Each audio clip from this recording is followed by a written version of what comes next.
Nico Collins 17-1. I'm not as into chalk with offensive player of the year, although it does tend to be someone that's drafted in the first round of your fantasy draft, maybe second round. And as Sean likes to say, wins you your fantasy championship, which last year, Nico Collins was one of the favorites to win this award.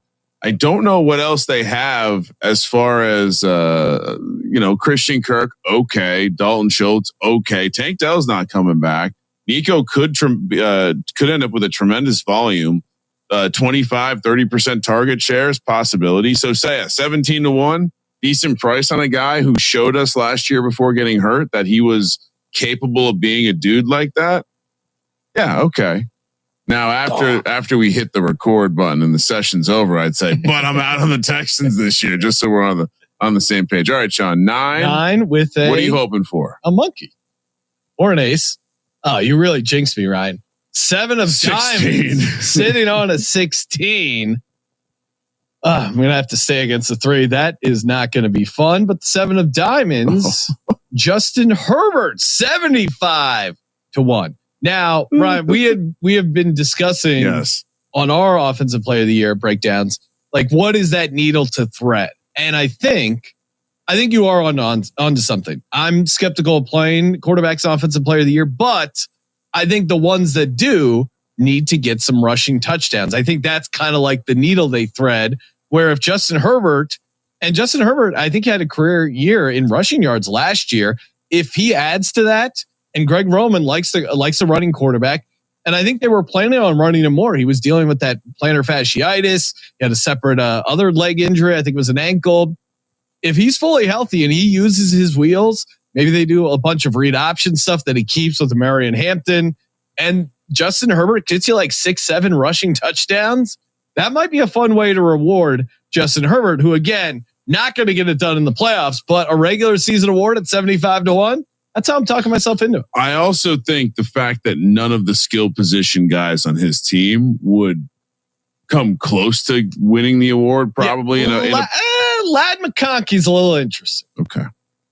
Again, a guy named Ladd McConkey not winning NFL offensive. Sounds like an old steelworker. It's just not happening. All right, both sitting on 16. King of spades. All right, well. I mean, what couldn't be that bad, right? Well, back-to-back Texans. Oh, yeah, but this one, this is a pretty decent price. Last year, I came to the table and brought you Joe Mixon, most rushing touchdowns. I believe it was 25-1. Yeah, and the angle was, if you're betting on this Texans team to be good, what if? Now, longer price, but could he be the bell cow? Yes. Could they improve upon the situation from last year? Because the offensive line was so bad, they said, get out of here. All of y'all, get out of here. Replace the whole offensive line. Replace the whole offensive coaching staff. I'm a little worried about that, and I'd much rather have the Nico Collins, but might as well have given me a cowboy here with Joe Mixon. I'm really not Joe Mixon 90-1. Something might be worth considering. Oh, I'd much rather have Nico Collins at 17. Yeah, price adjusted. Come on. Price adjusted. I like a good long shot. Are we both staying? 16 against the 3. Yeah, you're not hitting. Dealer flips over a 5. Okay. All right. So dealer sitting on an 8. We're both sitting on a 16. Dealer gets a 12. All right. Dealer 4. Oh, no. 16. Dealer is sitting on a 16. Oh, no. Monkey. Busted out. Queen of Spades comes home. What about the Queen of Spades, Ryan? Zay Flowers. If you got dealt to Zay Flowers, you're always good for a optimistic take on the Baltimore Ravens. Well, yeah, we were also talking ACC college football, Boston College guy there. I was railing on the game day environment up there in the Northeast. Yeah, I mean, look, Zay Flowers is always interesting. I kind of liked him last year with that, the progression through his career. Now, year 3? My concern here is that there's always a limit to what Lamar Jackson can be from a passing perspective, because he loves funneling through the tight end. Maybe that's Isaiah Likely. And honestly, if I'm taking a long shot on the Ravens to do something crazy, I'm probably more looking for something Isaiah Likely. Not offensive player of the year, but I don't think a receiver can win offensive player of the year for the Ravens. It'd be too much to overcome. Derrick Henry and Lamar Jackson. Yeah, there's a lot of competition there. Would you like Isaiah Likely? Would you play a tight end over Zay Flowers? He's interesting because they use him like a receiver. Yeah. And if he gets all the volume. Hey, coming up next, we're talking NBA Finals with Scott Reichel from the NBA Gambling Podcast. He's got a prop that has been 4-2 in this series, plus 230. Whoa. You're going to want to hear it. Sports Gambling Podcast live on VSiN.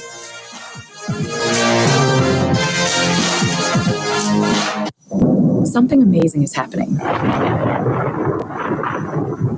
Despite a citywide blackout, this company is still up and running.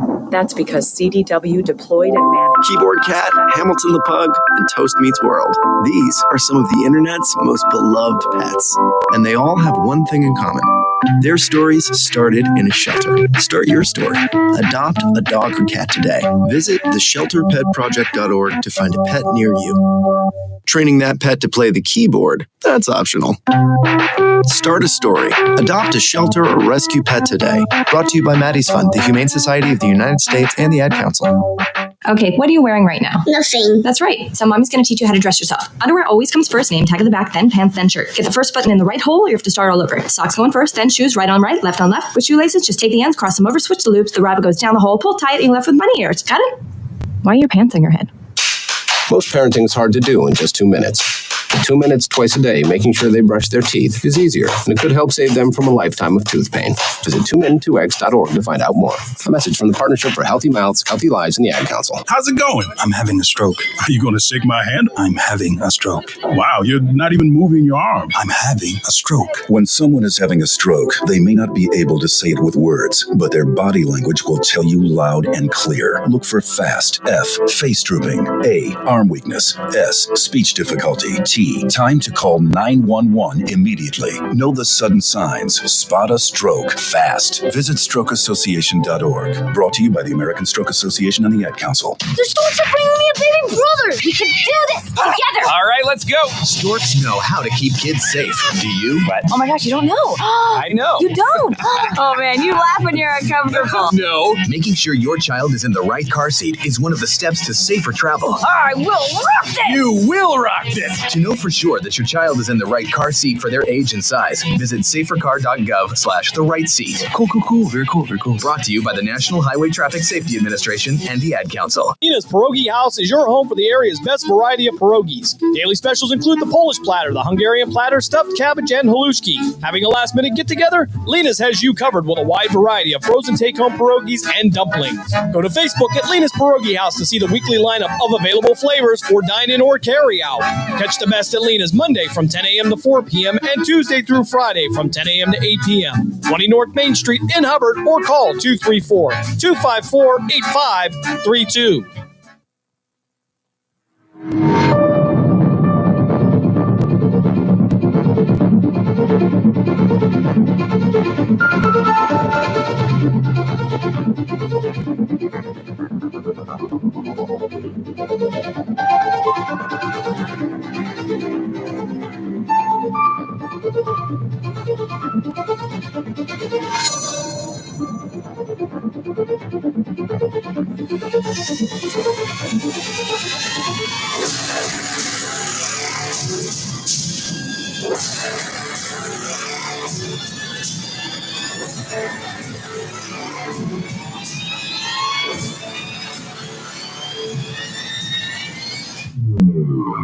You're listening to WRDB, Western Reserve Digital Broadcasting, Youngstown, Warren, Salem, and around the world. Welcome to Calvin's Barbershop. You all got to see this. I don't even want to know what you're looking at on that phone. Well, you should. I was learning about the dangers of high blood pressure and that we need to get ours checked regularly. High blood pressure can increase the risk of heart attack or stroke, but this text program can help keep it at a healthy range. Just text barbershop to 97779 to sign up. I'll get right on it as soon as I'm done with this baby panda video. Text barbershop to 97779. A message from the American Heart Association and the Ad Council. Hey, let me ask you something. Would you seat your 3-year-old child on a windowsill? Would you seat them beside a lit fireplace or by the deep end of a pool? One last question. Would you seat your child in a car seat that's not correct for them? Car crashes are a leading killer of children ages 1 to 13. Secure their future. Seat them in the correct car seat. For more information, visit safercar.gov/the right seat. A message from the National Highway Traffic Safety Administration and the Ad Council.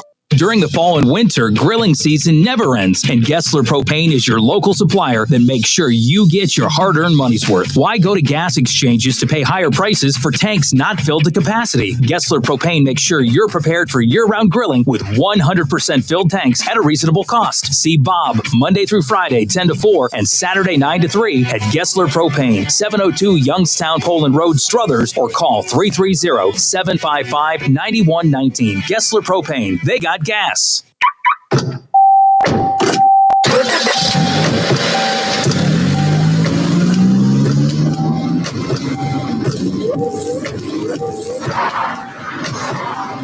Driving has a rhythm all its own.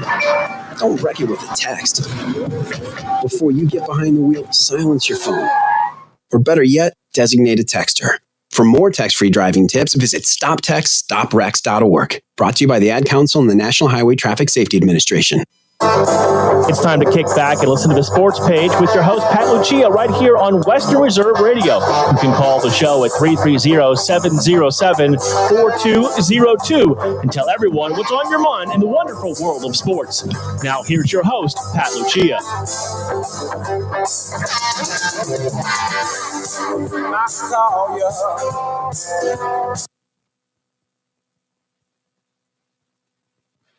Saturday morning sports page. We're back. We're back, Dave Clark. Yeah, we're really back. We're really back after 2 weeks of off. Whew. Oh, buddy. A lot going on. Wonderful world of sports. Yes, it is. A lot happened in 2 weeks, surprisingly. Yep. Well, one thing that has happened, Pat, we said, and we did say this too, Indiana Pacers are their team of destiny. And we didn't say that when they got close to it. We said it while the series with the Cavaliers was going on. And they beat them 2-0. And we said, well, maybe it's just a little thing. Cleveland come back. Yeah, Cleveland came back in game 3. And then we seen game 4. We said, this team just look like, are they destined? Then they come against the Knicks. It's a tough series. And won that game one. But they're a team that plays all, 48 minutes? 60 minutes. All of them. You got to be, when you play Indiana, you better be ready to play all 60. You can't play 48. You can't play 52. Can't play, that's right. You can't play none of that. 58. None of that. That don't work. All 60. You better be ready to play or you're going to lose. So are they a team of destiny, or the other flip side, our favorite side, the money is great as you keep going. And we don't have big markets. No. So 7-game series sounds great for money-wise. Yeah, that's where they make money. So we take it to Oklahoma City. Great atmosphere. They can win it in 7. You made your money. You got to do it. And that's when it's. We'll find out. Tomorrow night. Tomorrow night. If Indiana wins, they just was a team of destiny to win that series. If Oklahoma wins, then I'm not saying it's fixed. It's just they're the setup. They were they were the favorite, right? They were the favorite, and then all of a sudden, certain calls or certain ways, right? Certain tight situations come out a different way, and Oklahoma comes on top and wins. But they got to make their money. They have to. To kind of give you an idea, the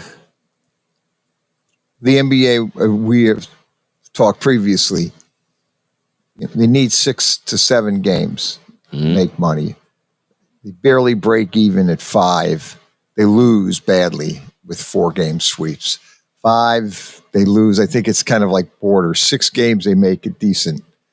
And then 7 is where they make their money. Right. So the NBA is happy with that. However, the ratings, for whatever reason, maybe because these games are just stretched out too long, and then instead of playing every other day, they're stretching it out. adding another day, and there was a 6-day gap between the conference finals and getting the NBA finals started. Yep.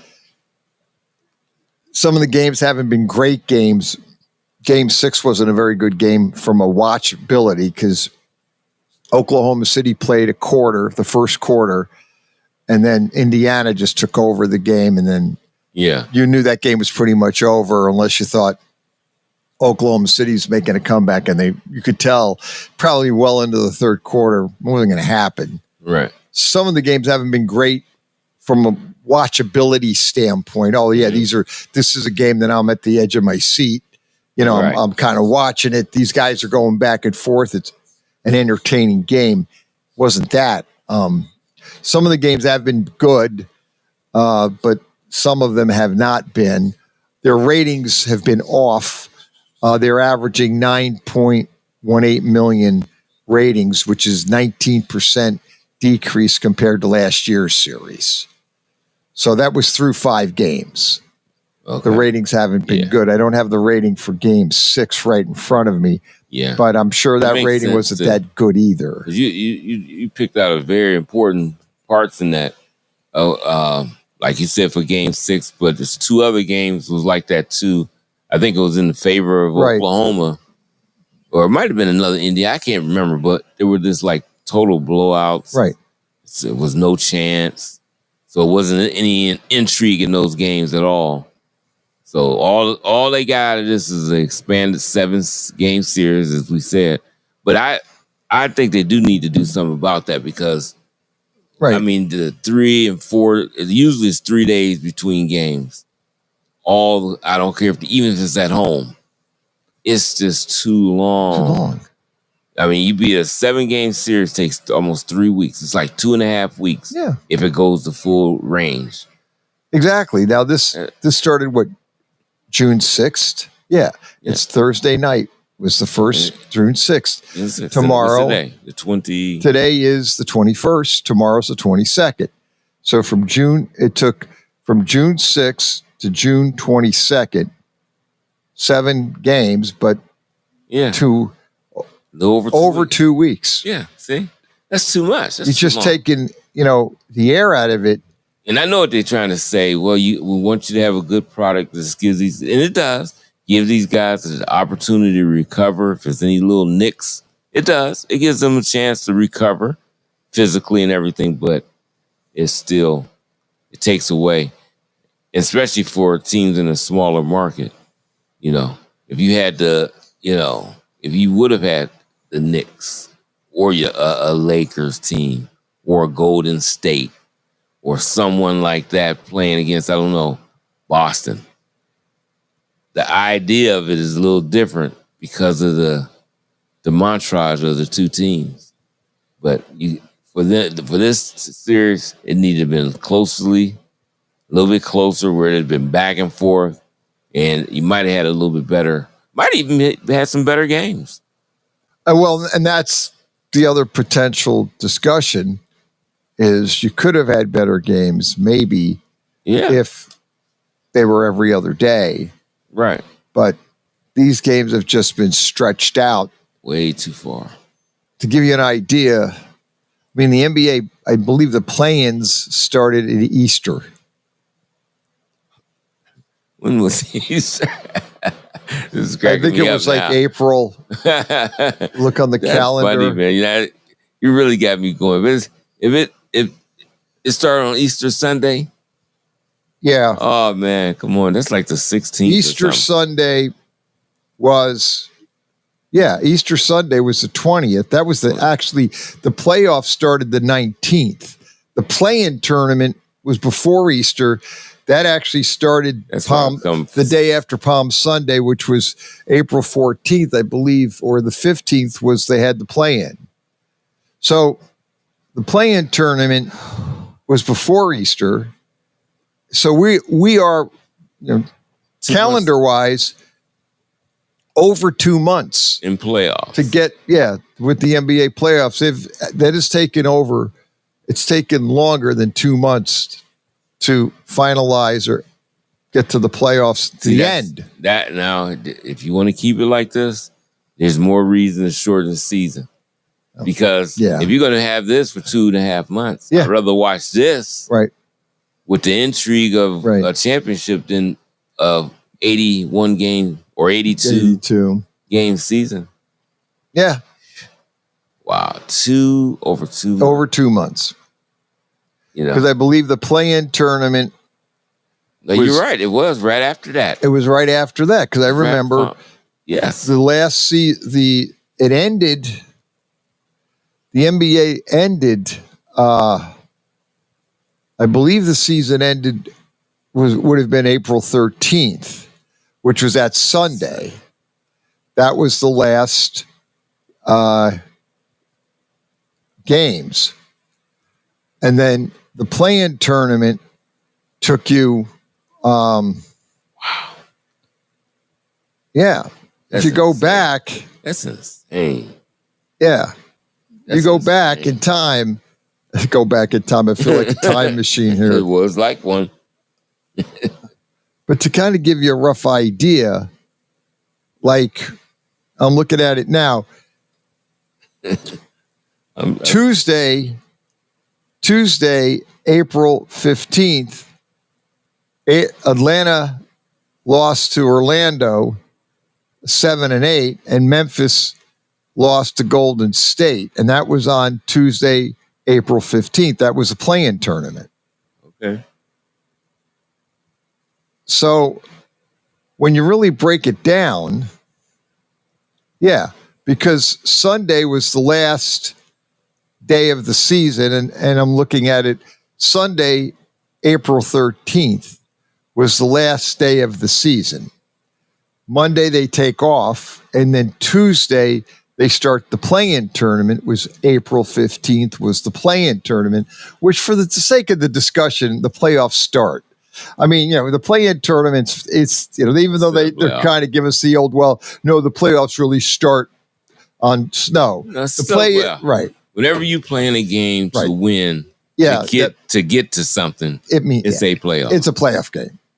So, I mean, the play-in tournament started Tuesday, April 15th, and we are more than 2 months later, which is now, tomorrow will be June 22nd. We'll see. So we're actually 2 months and a week. Right. If you break it really, you get this down is April 15th, you have 2 months.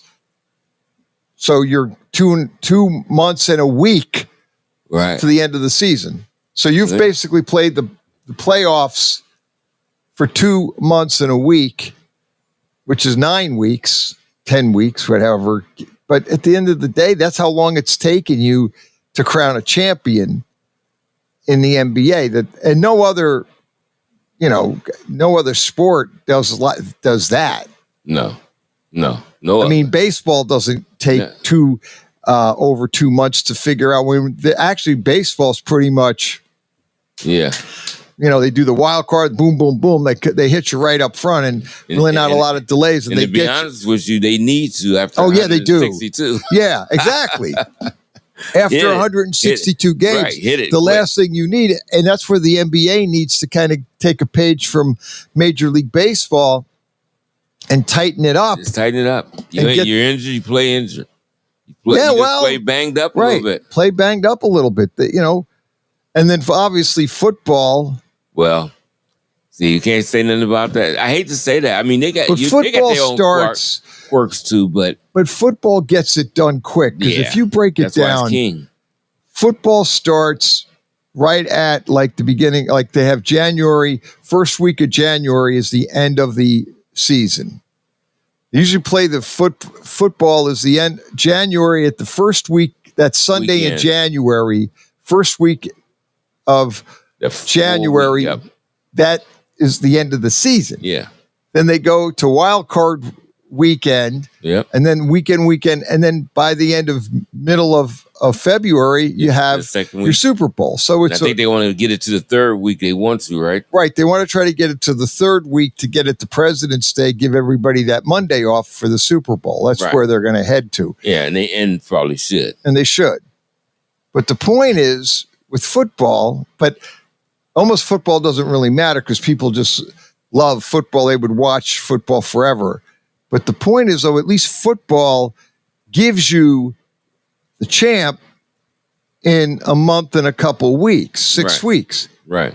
But this, it just is, it's like prolonging. It goes on and on and on. And it just seems like, come on, guys. And then what makes this worse, these games, these finals has just been like, I feel like I'm sitting in molasses quagmire and I can't move. I'm waiting for this season to get going and get this NBA finals over. Yeah. But it's just going on. And that 6-day delay game off between the conference finals and the finals starting. Yeah, they should have moved that up. Get the NBA's finals started earlier. And then didn't have to have it on Thursday evening. Just No. move it up to Tuesday. I mean, it went to 4 days, but move it up to Tuesday. I understand not Monday. Get it to Tuesday. Come on. It's a Tuesday nights is a normal night for NBA basketball anyway during the normal season. So let's just go with that instead of waiting all the way until Thursday evening to start the playoffs. I mean, I don't know.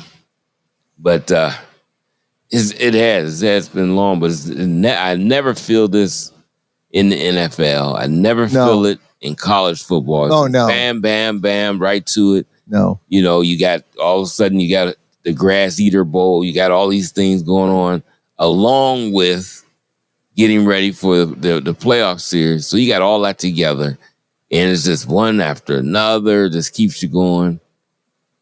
And it's okay. It doesn't do anything. You don't have these big lulls in between. But that's too long for the NBA. Because overall, for the playoffs, I did pretty much enjoy play. I seen some intriguing playoff series that were pretty good. But it's just, once you got to the championship, you just stretch that thing so far, doesn't make any sense. And that's just it. Like, we were kind of talking about these games, these 7 games. Like, the first game was really a good game. Indiana pulled that game out. Oh, yeah. Even though for 3 quarters, Oklahoma City had control of that game. Yeah. But Indiana does what Indiana likes to do. You slack down just a minute. They don't. And they don't. And you come right back. And they catch it. Now, Oklahoma City dominated the second game, 123-107. That wasn't a really great game to watch. Just if I'm going to be, looking at it from a let's sit down and watch a good game. That game wasn't really that great a game to watch, just because Oklahoma City dominated Indiana, and you kind of knew they would. Like, and then even, they pulled Indiana knew they were not going to win, and they pulled the starters with 2 minutes left because they don't want to get anyone hurt. I get it, but the point, I guess, is the season. At least it's been 7 games. And then obviously Indiana beat Oklahoma City, third game, 116-107, a decent game. Then Oklahoma City, which I believe, if you look at this series, if Oklahoma City goes on to win Sunday night, the game that will come back and you'll point to was game 4, when Indiana looked like they were going to go up 3-1, controlled that game, and they let Oklahoma City come back in the fourth quarter with 3 or 4 minutes left. Missing all kind of free throws, all kind of crazy stuff was going on. I mean, they was missing them bad. So woo. Oklahoma City pulled out game 4 to tie it, 2-2, the series. Had Indiana won that game, which you thought they were going to, Indiana goes up 3-1, series over. Yep. I mean, at least I'm convinced that if Indiana did go up 3-1, the series would be over. In fact, let's say what if, but if Indiana does win that game 4, they're crowning. They would have won game 6, and there's your 4. They're in. Yeah. They win it in 6. Indiana is crowned the title and goes away. Right. Now though, Oklahoma City didn't bother to show up for game 6. I don't know what happened there. They had massive turnovers. Boy, they looked bad. Now, maybe they just were, they figured we won 2 in a row, game 4, game 5, and Indiana was due, and Oklahoma City, I guess, was due for a stinker. Yeah. And they just showed up. I mean, they didn't show up. Yeah. That's what it seemed like and I guess it did happen in the past before, but it just seemed like teams just didn't do that. No. Back in the day. Not like that. I mean, you can close a team out, and you might not close them out, but you lose by 3, you lose by 2, 4. It'd be hard-fought games that, man, we could have ended this series in game 6, and we just missed it. And we see games where guys, they just fall apart. It's also, it wasn't because of that. It'd be just a back-and-forth game back in the day that team just happened to win, but strange stuff, yeah. And so, really strange stuff. So we'll see. I don't know how you don't show up in game 6, but they didn't. They just looked like they didn't even know how to play no more. Guys missed. I mean, just turnover after turnover. I mean, the final of game 6 was Indiana 108, Oklahoma City 91, and that game wasn't even that close. It wasn't a 17-point game. I mean, I was watching that game, and I kept saying into the third quarter, well, maybe Oklahoma City can make a move here. And no, I mean, Indiana just kept actually just piling it on. Yeah. And then you knew that there was no way. Well, their ratings should be good for Thursday. I mean, you would think the rate because they have not hit 10 million. No. At all. So it makes you think 7 games. You got an Indiana blowout at home in the 6th game. Makes you think great momentum going into Oklahoma City, which is a wild place to have to play in. Fans are crazy. It's just a wild place to play in. And usually OKC gets up for playing at home in front of them. So what does that say? This should be a great championship game. Now, and it could be. And like we said, if it could be just that, nothing botched or, feeling like, seemed fluky. If it's played to the hardest content, that'd be the greatest thing that could happen. And if Indiana pull it off, I'm telling you that. Yeah, I know they might want OKC, but if Indiana pull it off, it does great things to the NBA. It does, because now it gets to that idea that, okay, any team can come in and win these championships any year. Just play hard and consistent. They did. They continue to play hard and consistent. So, Well, and that's the thing, too, is now if at least from that perspective, Oklahoma City and Indiana have built their teams up through the draft, through trades, not getting the superstars, that old model of getting the 3 superstars, and then you piece the roster back with whoever you can get hold of. Yeah, and there's something. Well, you see, that's how sports is, but I don't want to say all sports. That's the way the NBA is. That's NBA. NBA has series of things like that. We had the great teams back in the day. They were just great teams. Right. With great players on them. Then we got to that montage where it was 2 players, had 2 great, and then all of a sudden it was always the 3 stars. And it worked for a long time. That started really with LeBron. Yeah. Going to Miami. They try to say that, but actually when you look at it, it actually started. You see, people didn't look at these guys but I think it even started before that when you had Kevin Garnett, Pierce, and Ray Allen. Ray Allen was the biggest piece for the Milwaukee Bucks. Paul Pierce. They had Paul Pierce. Yeah, and they got Garnett from Minnesota. You could make the argument that Boston put that together. That was the biggest They won 1 title with it, but that was probably right before LeBron, because that was 09, and then it was right about that. That's a good point. That kind of like was the start of it.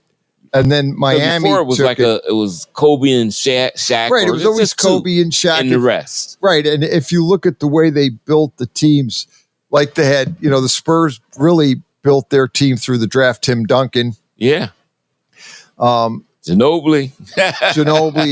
Houston had in the mid-90s, they had Akeem, Olajuwon, and then they had Clyde Drexler. Yeah, and they got him in a trade. They got him in a trade, so they kind of worked the team, and they developed. They had Sam Cassell. They had guys like Kenny Smith. They had good players on there, right? And they really put a nice team together to win 2 titles in the 90s. And Jordan took over the rest of the 90s. He had the 6 titles. When you start looking at the 90s, and then the end of the decade, you had the Spurs beating the Knicks in '99, the strike year, and then Duncan's rookie year, right? And then the Spurs then had built a really solid team. The Lakers then had Shaq and Kobe, so they had their titles, and they won 3 in a row: 2000, 2001, and 2002. Right. So they got their 3 in a row.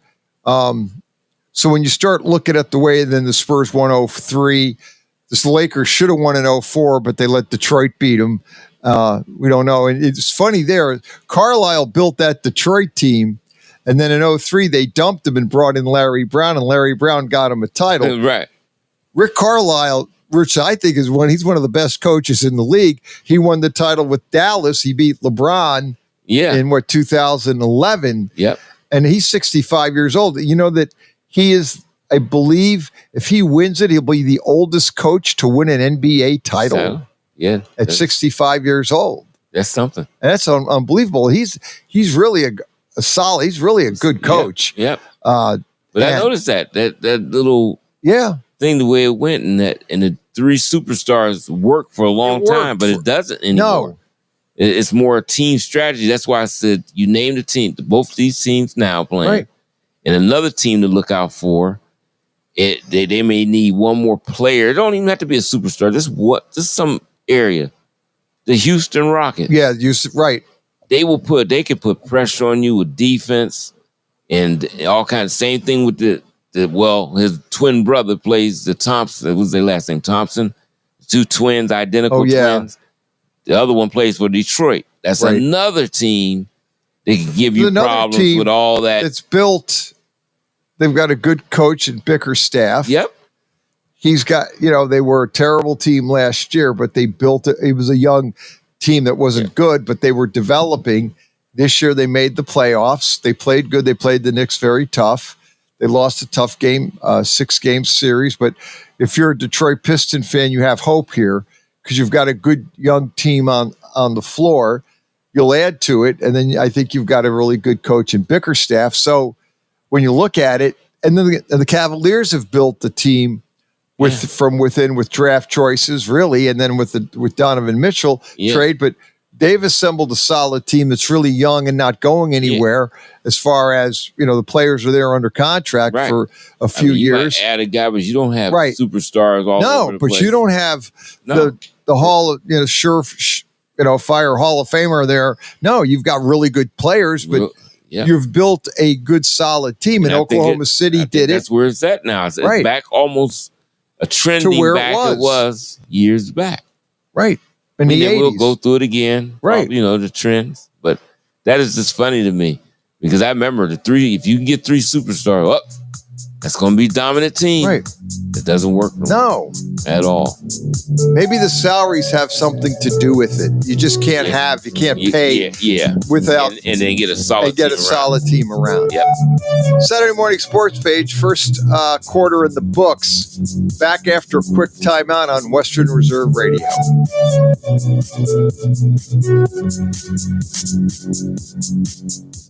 WWE superstar Alberto Del Rio. Take 1. Behold the angry giant. Try it again, Alberto. Behold the angry giant. Perfect. Good luck tonight.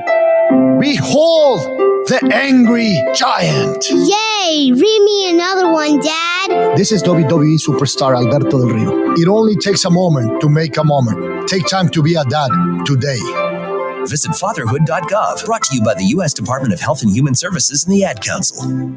Western Reserve Radio is the Valley's online source for sports talk and local live events. Tune in and be a part of their live weekly shows, as well as all of the hard-hitting action of Youngstown Phantoms hockey, high school football, and the GDFL. Find them at westernreserveradio.com. Tune in and the Live 365 app to be a part of the area's sports conversation. Be sure to visit them on Facebook at Western Reserve Radio and on Twitter at WR_radio. Ina's Pierogi House is your home for the area's best variety of pierogies. Daily specials include the Polish platter, the Hungarian platter, stuffed cabbage, and halushki. Having a last-minute get-together? Lena's has you covered with a wide variety of frozen take-home pierogies and dumplings. Go to Facebook at Lena's Pierogi House to see the weekly lineup of available flavors for dine-in or carry-out. Catch the best at Lena's Monday from 10 a.m. to 4 p.m. and Tuesday through Friday from 10 a.m. to 8 p.m. 20 North Main Street in Hubbard or call 234-254-8532. If you want to stay on top of your health, one simple thing to do is take the pledge to go and get screened for the cancers that might affect you. So stand up, cancer, and take the pledge and GetScreenedNow.org. It only takes a minute to take care of yourself, and nothing rhymes with org. Talk to your doctor about your health and screenings that are right for you.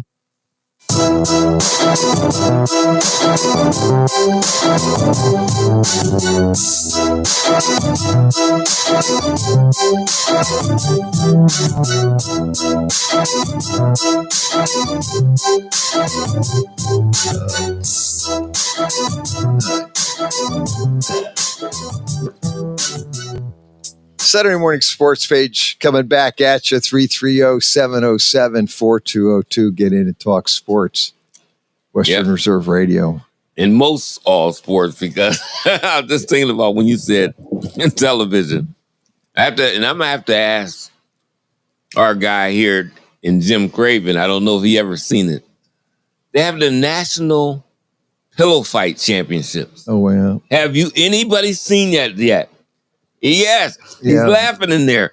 It's insane. I thought I was really sleepwalking. Oh my gosh. I woke up one night, left the TV on, and you woke, and I seen these guys. It was in a boxing ring with pillows. I said, I thought I was dreaming. It's real. It's the National Boxing It was not boxing, Pillow Fight Championship.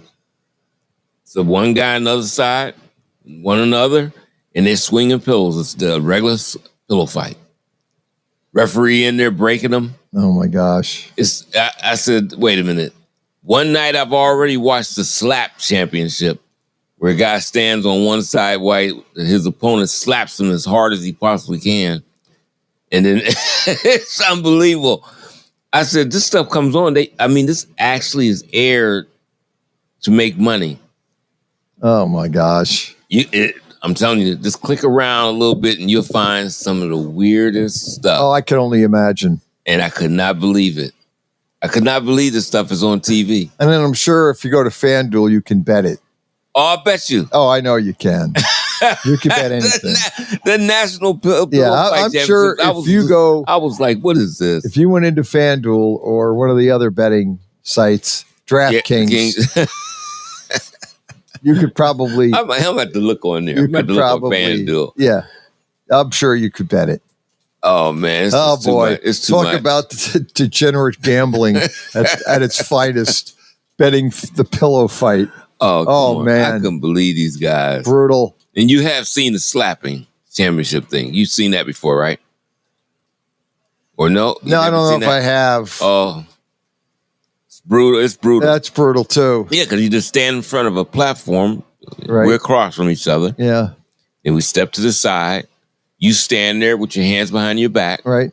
And some guy just... And then, you just got to gear yourself ready, and I slap you as hard as I possibly can. And if I could knock you into oblivion, you're knocked out. But if you can handle it, now it's your turn to slap me. And this goes on and on. I think that's like...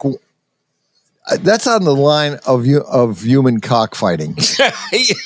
Somebody said that. I think that's basically where our society, not to get into the whole political, where our society is going. But but come on, who does that? I know that's insane. That's just totally insane. I'm sorry. That's just craziness to do that, to slap somebody. And I'm sure you could bet that too. Oh, I'm pretty sure. I'm sure that one you can. That's one that thing. That one has been on for a while. Right. And I'm sure that if you watch that, and I'm sure you do. She was having fun in there. DraftKings or FanDuel, you could probably pick that and bet it. Yeah, I bet you can. Anyway, I know we talked a lot about the NBA. That is real sports. Yeah, this is a real sport. I'd like to think it is. Sometimes I do wonder, because I think watching the Paul Pierce made the comment on Hoop Pipes that the WNBA is actually more chippy than the NBA. And I think I think he's right. Yeah, I think he's like streaming in the right direction. Because it is chippy. With Caitlin Clark and all the I watched that one. But now all of it's starting to come out. They say she talks a lot. Oh, I'm sure she does. She has a lot of stuff that she says. Here's the thing that the I know they're beating her up, and they're just like, this is the thing I don't understand. Maybe I'm wrong. Okay.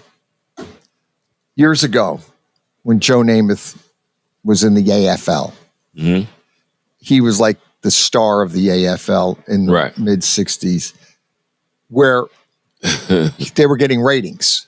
Yeah. They were really to the point where we talked a lot. They were getting to rival the NFL. Oh, yeah, it was no doubt. And they got the NBC contract. Yeah. AFL did, and they were getting that was that infusion of money they needed. Namath was one of their big stars. Mm-hmm. And I remember they were interviewing a lineman, and I can't remember the name of the lineman, but they were saying, well, Namath was cocky and Namath was everything, and they said, do you hate Joe Namath? He goes, no, I don't mean, he goes, what, if you get a shot, would you take Namath out? He looked at the guy, he goes, are you kidding me? He's the face of the league. We need him. I mean, I'm going to sack him, don't get me wrong, but I'm not like going to injure him because I don't need him to be hurt because he's smart thinking. And the money cow. And I'll go another example. Remember Tiger Woods, right? When he got in golf? Yeah. He was getting all that popularity. And you think, God, those guys should be jealous. No. The golf, his competitors, they loved it. Because the golfers, I remember they were interviewing him. They go, Tiger Woods is the best thing that ever happened to us, money-wise, because he's ratings.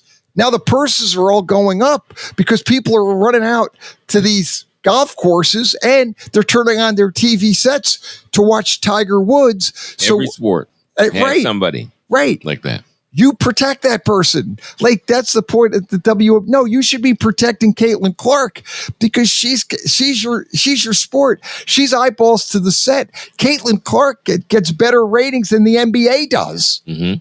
If you have an Indiana Fever game on and she's playing on a Saturday night, if you put it up against the NBA game, she'll outdraw it. Yeah, especially the teams now, because the teams are so much better, and the teams are WNBA. So you get the Liberty, the Liberty. You've got good Aces competition. Competition. And the thing is, but Caitlin Clark, she's drawing the eyeballs to your set.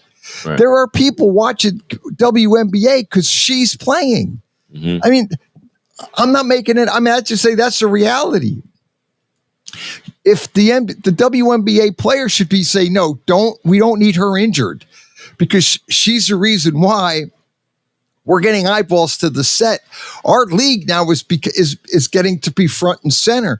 You could make the argument, again, I make the argument, the WNBA is almost outdrawing the NBA because of her. And that's the reality. So that's what I don't like with these, the women are beating her up and slamming her down. No, you shouldn't be doing that. She's your Right. face of the NBA. Like even Jordan. I mean, nobody took I don't ever remember anybody taking a cheap shot at Michael Jordan. I mean, they played physical. Yeah. I mean, don't get me wrong. Yeah. They played, and the NBA guys played physical back then. Yeah. But nobody was taking a cheap shot at Jordan. Yeah. Well, I just think it was different back then And it because was- I don't think right. money is so much different because It's- back then, all I could tell you now, that's why the book Jordan Rules came out. Right. Because he was absolutely battered. Right. By the Detroit Pistons at Right. all times. That was in the late 80s. And right. I mean, Right. regular season game, playoffs, didn't Right. matter. Knicks games, I remember Anthony Yep. Mason coming across, Right. almost knocking his head off. They was looking for blood. He did have some blood Right. out the nose, but they thought maybe he broke his nose, this, that. They didn't care back then. It was a little bit different. But today we know what draws and what makes the big cash. So you would think they would, from her physically getting hurt. Right. You don't Now, want playing her to get hurt. You don't want, see, the That's what I say, protect her WNBA, from that. But the trash talking and maybe the hard fouls on her, that's she fine. might going to get it because she's doing a lot of talking. Right. herself. She's talking. That's fine. Yeah. But the point is, some of the shots that they take on her, I'm saying, no. Don't take cheap shots. You can foul her like they do, like we talk about it. But they shouldn't be out to like maim her or hurt her because she's your league. Yeah. And that's the concept here is you want her because she is drawing ratings. Right. Caitlin Clark is the face of the WNBA for ratings. And before Caitlin Clark, the WNBA was an afterthought. Nobody cared. Now with her, and if Indiana Fever get to the playoffs, people are going to start watch. I mean, they're going to watch the WNBA playoffs to see how far Caitlin Clark can take her Indiana Fever. In fact, I would make the argument, and I'm waiting to see this. Is I want to see the ratings for the Indiana Fever in the playoffs to see where they go and how many people in the depth in summer tune it in. Now, there's not a lot of competition in summer anyway. Yeah. No, they should do pretty good. So they should be okay. Because in the years past, though, and if you look them up too, I know when the Aces won it back to back with what's her name, Asia Wilson. Right. And she's the one that kept winning MVPs back to back to back to back because she's unstoppable. She needed, when people think about it, she needed somebody else to come into the league and bring more visibility because it was her. I mean, it was other players, but she was that's why she kept winning the MVP because there's no stopping her. She can shoot from anywhere. Right. She can post you. She can do it all. And she still does it all. Right. So now you're starting to have it everywhere. Oh, yeah. You need it. There's good competition. And I don't know I forgot the girl's name. I should have wrote it down. But in that last situation where a little brawl started out with Caitlin Clark, this young lady, it goes all the way back to their rivalry at Ohio. The girl played at Ohio State. And Caitlin Clark said some things to her on the court. Right. Way back at Ohio State. When. So they got her farm. What she said? Her farmhand mama or something. Right. And it stuck. Sure. And so anything Caitlin Clark comes out of her mouth, right? She's not taking it. Yeah, they get into it. And she fouled Caitlin Clark so hard. Right. I mean, it was hard. It went back to the old NBA hard fouls type thing. Here's the thing with the WNBA ratings without Caitlin Clark and with her. WNBA ratings have experienced a significant decline without Caitlin Clark. Nationally televised games drop over 50%. Specifically, Indiana Fever games broadcast nationally have seen a decrease from an average of 1.8 million to 847,000. Mm-hmm. So without her, this is Indiana Fever games, you get about 847,000. When Caitlin Clark is on the court, with these regular season games, 1.8 million. I mean, it's over double. So people are watching, or they want to tune in to watch her. I mean, that's what the ratings are telling us. They're just saying, you can go with it for how you want to take it, but it's with and without. And, that's why I just think the NBA, they want to keep her healthy. It's foul and all that stuff. I get it. Play in the game. That's great. And you want the chippiness because that's going to have people look. They're going to like watching the WNBA with especially if they get the rival going, and she's got a rival with an opposing team. You're going to get more viewers because obviously we always talk on this show, and no matter what all you have, the most important thing, one of the most important things, is ratings. That's dollars. That's TV dollars. And that's the bottom line. And that's why the NFL just absolutely crushes everybody, is because everybody, it doesn't matter, any sport going up against the NFL's losing, because NFL rules, they take over Christmas. They took it away from the NBA. They don't care. Goodell wants ratings. He picks a day. Let's go to Netflix. Netflix can't write the check quick enough to get the NFL games on for the streaming.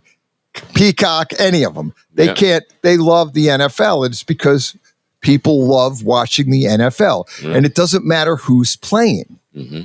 People will watch the NFL. But kind of getting back, it's just that with the WNBA and Caitlin Clark, it's like, man, I get it.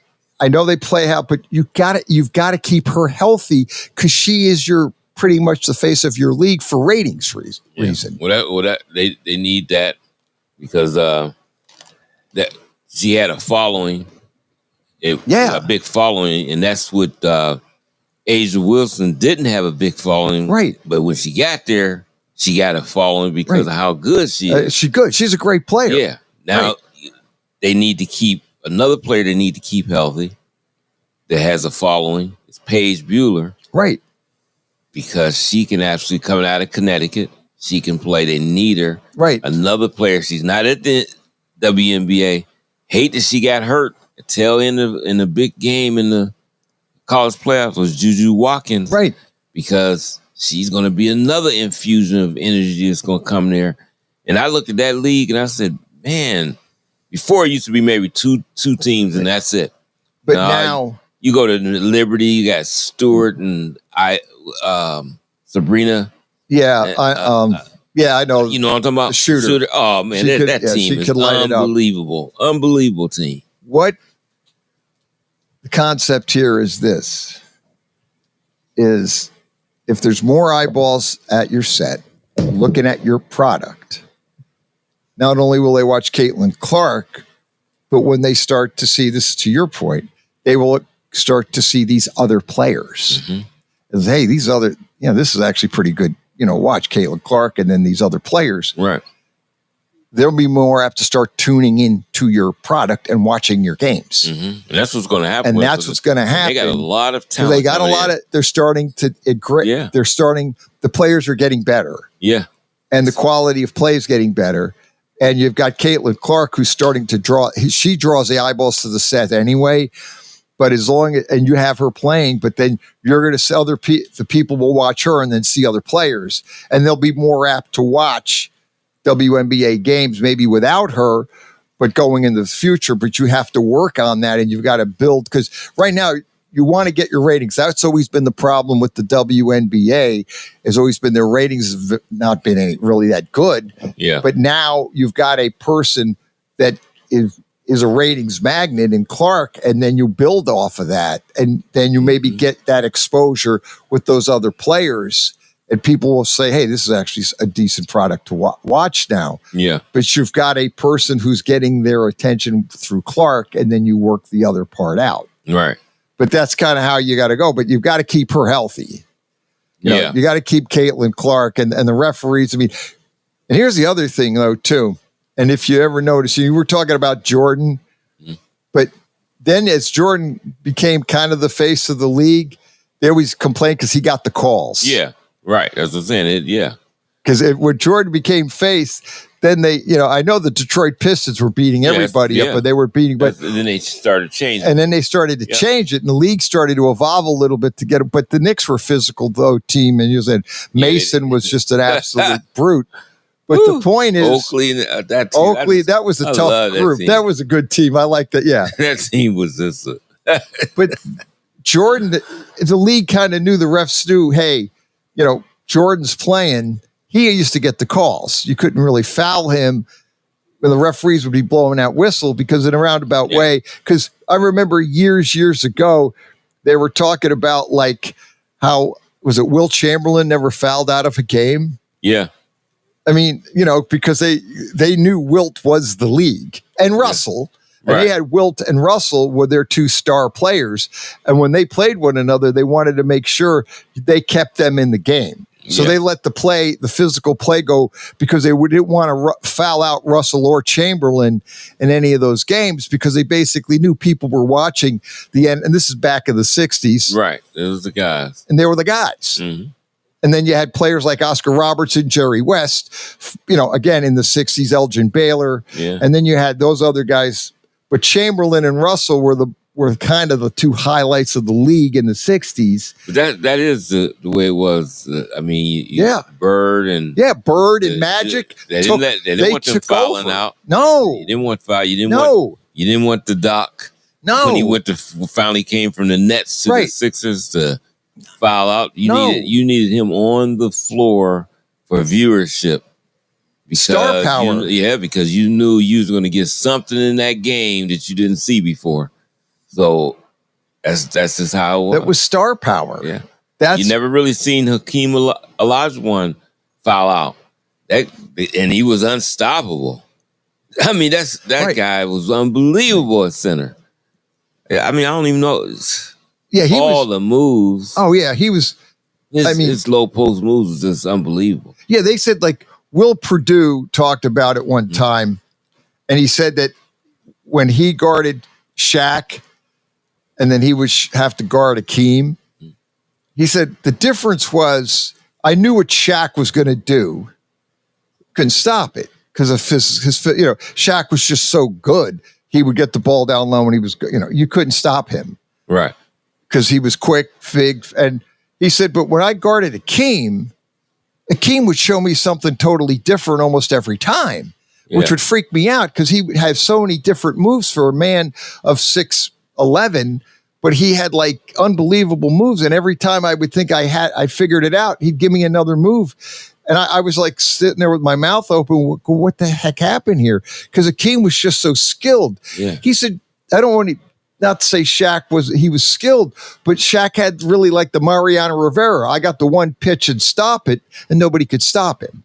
Because Shaq was just so dominant and big and agile. He didn't really need any other moves because he was Shaq. It was just guys just didn't have what Hakeem. But Hakeem actually had like a lot of different moves. Yeah. And that's what Will Perdue said, is that every time I said, he would show me a different move, and I'd just shake my head. Yeah, that guy. That's why he taught a lot of the youngsters when they didn't know how. Like they said, when LeBron got humiliated and they lost to the Mavericks that first year. Oh, yeah, 2011. That summer, he went to Hakeem and asked him, can you help me with low post? Yep.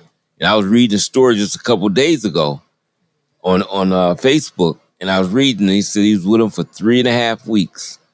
And it was intense. He said, but he never experienced a guy that showed him footwork like that. And then they said how it showed the next season. The Heat wins the championship. Yeah. He wins the MVP. He was dominating. I think they said he was 28 points a game. I think they beat Oklahoma City that year. Yeah. And he was just unstoppable. You couldn't stop him down low. No. Whereas before, it was like, I can get him. Right. You couldn't stop him at all. So he had mid range, he had down low, he'd do outside, and he could, and then he go to the basket. You couldn't stop him. So, I mean, improved the guy's game that much is just unbelievable. And it was a lot of NBA players that went to him. Right. That the little they called it the Hakeem school. And the guy helped people with their low post moves. Unbelievable. He might have been, to make the argument, one of the best, if not the best, center when it just came for like low post like moves, like skill, like just how he was able. Footwork was just unbelievable. Right. What he did is, you would think, and the real funny part is I remember watching him, I think as a freshman with the Houston Cougars in college, how like he would just learn how to play basketball. Yeah. And you could see he had ability, but it was so raw. Right. But as he played in college, he just got like better every year. Yeah. Starting to learn the game, and he had the talent, but he really knew how to utilize his talent to make it really work on the floor. And then as he went into the NBA, he just every year took off. He took off, and he got better. Yeah. Like Hakeem Olajuwon, every year improved his game. That's worked on his game, and it was better. It's just amazing how a big man had that many, like that skill level, but how he was so raw when he was at Houston playing for Houston Cougars in college. Yeah. Until he got into the NBA, but he got better every year in the NBA. In the NBA, it was just amazing. I've always said in my lifetime, when you go back, I always would have wanted to see the Bulls when they had their run going. Right. And the first run stayed there with that, and would they have played the Rockets, and would they have been able to beat that Rockets team? Yeah, with Hakeem. Yeah, that's 94, 95. I don't know. And that's a good point. I don't know if they beat them. That Rocket team couldn't get. Yeah. It's too bad we're not doing NBA. We have the dog in the studio now, and we're not doing NFL games. And this is the dog that tells us what games to choose. Right. All the time. They bark. The underdog. The dog is very skilled and intelligent. Right. Unlike me, but I've always been intrigued with that, because when I looked at like matchups, I know Jordan and Clyde is going to go at it as always. Jordan usually gets the upper hand, but you never know when Clyde's going to go off. But the factor is who we've been talking about. Who's guarding Hakeem? None of their centers, and they usually have all kind of people. I don't care if you want to put Dennis Rodman. Dennis Rodman is not stopping Hakeem Olajuwon. No. And he's done went up against him, and he still didn't stop him. You're not stopping him. I mean, you might try some hard fouls and different things, whatever you want to try to do. This guy is scoring, and he's scoring at will. And then Houston coming off the bench was big. They called him Big Shot Bob Horry. Oh, Bob Horry. Yeah, it doesn't miss anything. No. So he comes in. They just had so much of a mix of guys. It just would have been an interesting series to see. Yeah, Chicago might have could have won, but I just would have liked to have seen that. Because no, I agree with you 100%. No, I agree with you. I mean, it would have been an unbelievable team had they played like if they would have been playing, like I said, when you look at like the 94 Houston Rockets that won the NBA title, when you look at it, it's a very interesting team, because you had the bench, but when you look at, they had like Mario Elie, Robert Horry, Vernon Maxwell, Hakeem Olajuwon. They had Kenny Smith, Otis Thorpe coming off the bench. I could go on, but they had such a core, and all these guys, all the players on that team were really, really skilled players that knew how to contribute. It's an old NBA team. That's what would have been interesting. Halftime is coming up on the Saturday Morning Sports page on Western Reserve Radio. The stations that always keep you in the zone. I love it. It's awesome. Western Reserve Radio, Western Reserve Radio 2, and City View Sportscast, Youngstown, Ohio. In the small town of Elmira, New York, a boy was born into an all-American family. The odds of him achieving his dream in the fashion industry? 1 in 23 million. The odds of having a child diagnosed with autism? 1 in 68. I am Tommy Hilfiger, and my family is affected by autism. Learn more at autismspeaks.org/signs. Brought to you by Autism Speaks and the Ad Council. WWE superstar Alberto Del Rio, take one. Behold the angry giant. Try it again, Alberto. Behold the angry giant. Perfect. Good luck tonight. Behold the angry giant. Yay! Read me another one, Dad. This is WWE superstar Alberto Del Rio. It only takes a moment to make a moment. Take time to be a dad today. Visit fatherhood.gov. Brought to you by the U.S. Department of Health and Human Services and the Ad Council. During the fall and winter, grilling season never ends, and Gessler Propane is your local supplier that makes sure you get your hard-earned money's worth. Why go to gas exchanges to pay higher prices for tanks not filled to capacity? Gessler Propane makes sure you're prepared for year-round grilling with 100% filled tanks at a reasonable cost. See Bob Monday through Friday, 10 to 4, and Saturday, 9 to 3 at Gessler Propane, 702 Youngstown Poland Road, Struthers, or call 330-755-9119. Gessler Propane. They got gas. Catch all of the spring and summer action of Cleveland Cobras minor league football on Western Reserve Radio. Follow the Cobras as they compete against teams from around the region in pursuit of a Tri-Point Football League championship. And if you're looking to continue your football career after high school, college, or even the pros, or to be part of the Cobras staff, go to Facebook at Cleveland Cobras Football or contact owner Jesse Caldwell at 330-416-3442. Be a part of the excitement of Cleveland Cobras football.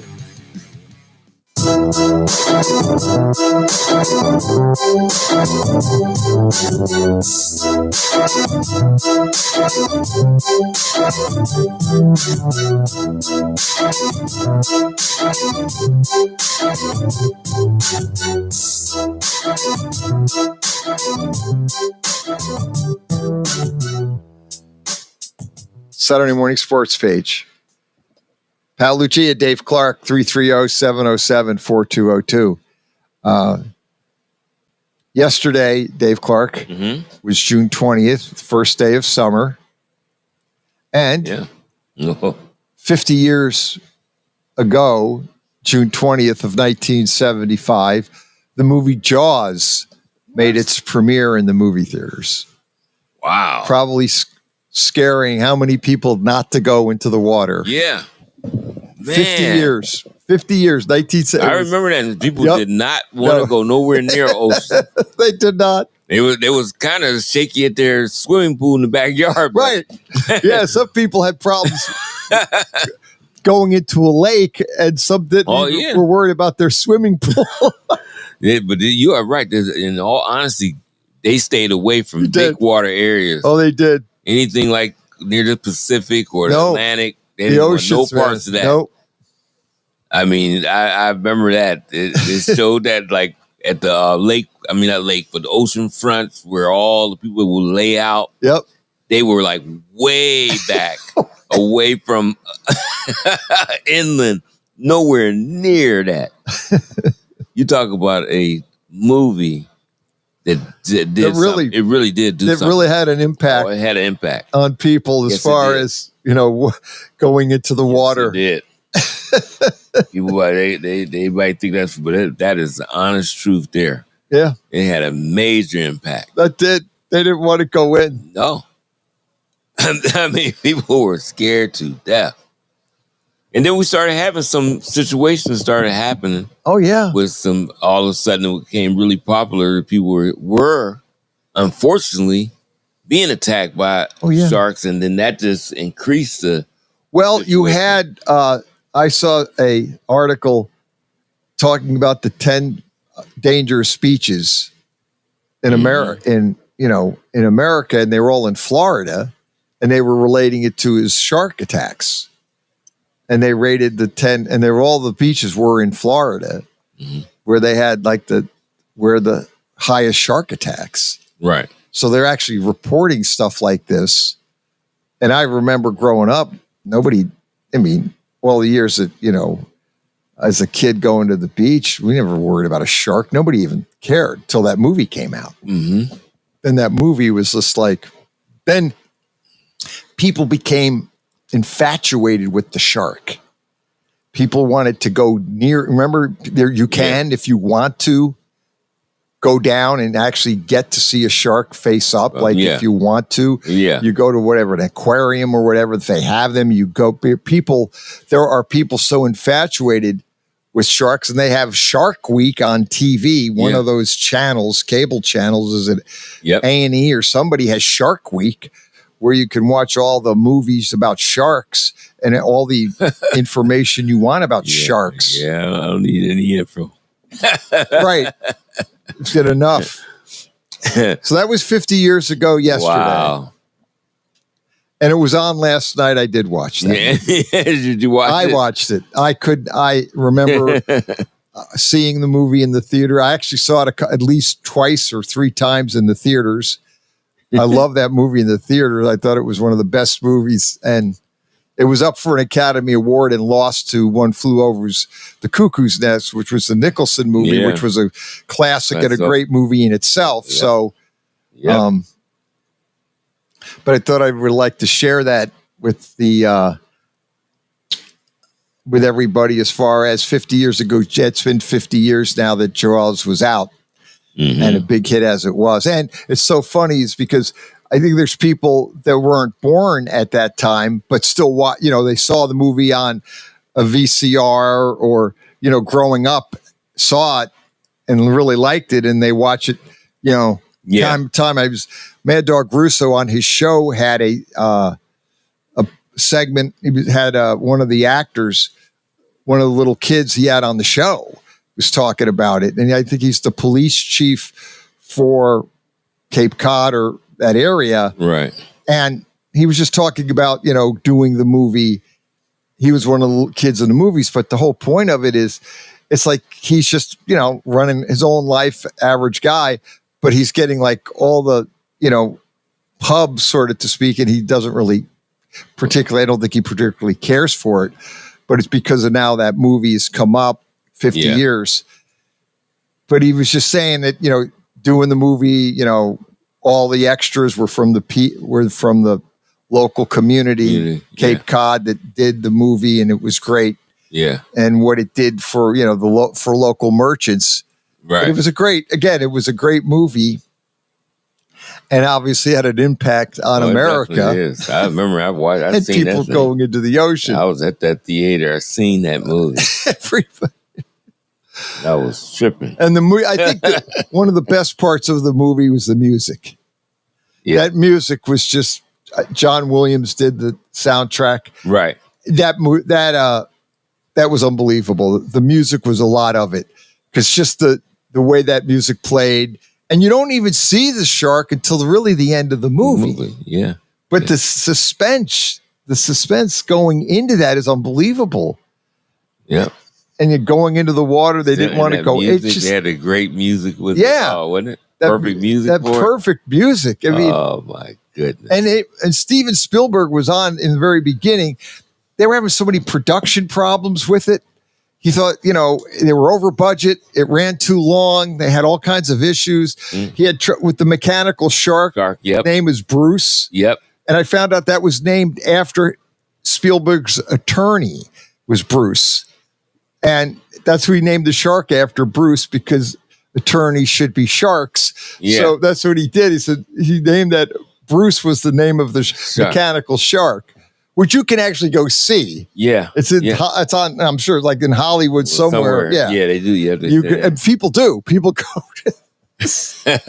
Unbelievable. The other guy I was trying to think of, and I said he's the announcer. You'll know his name. Started for the Youngstown Pride too. Was Tim Legler. Oh yeah, yeah. So you had Tim Legler. They had a player named Willie Bland, if they remember back then. Oh yeah, unstoppable. And then you had Mario Alley. Mario Alley, 1989. Yeah. Boy, they had a team. Yeah, that was. Yeah.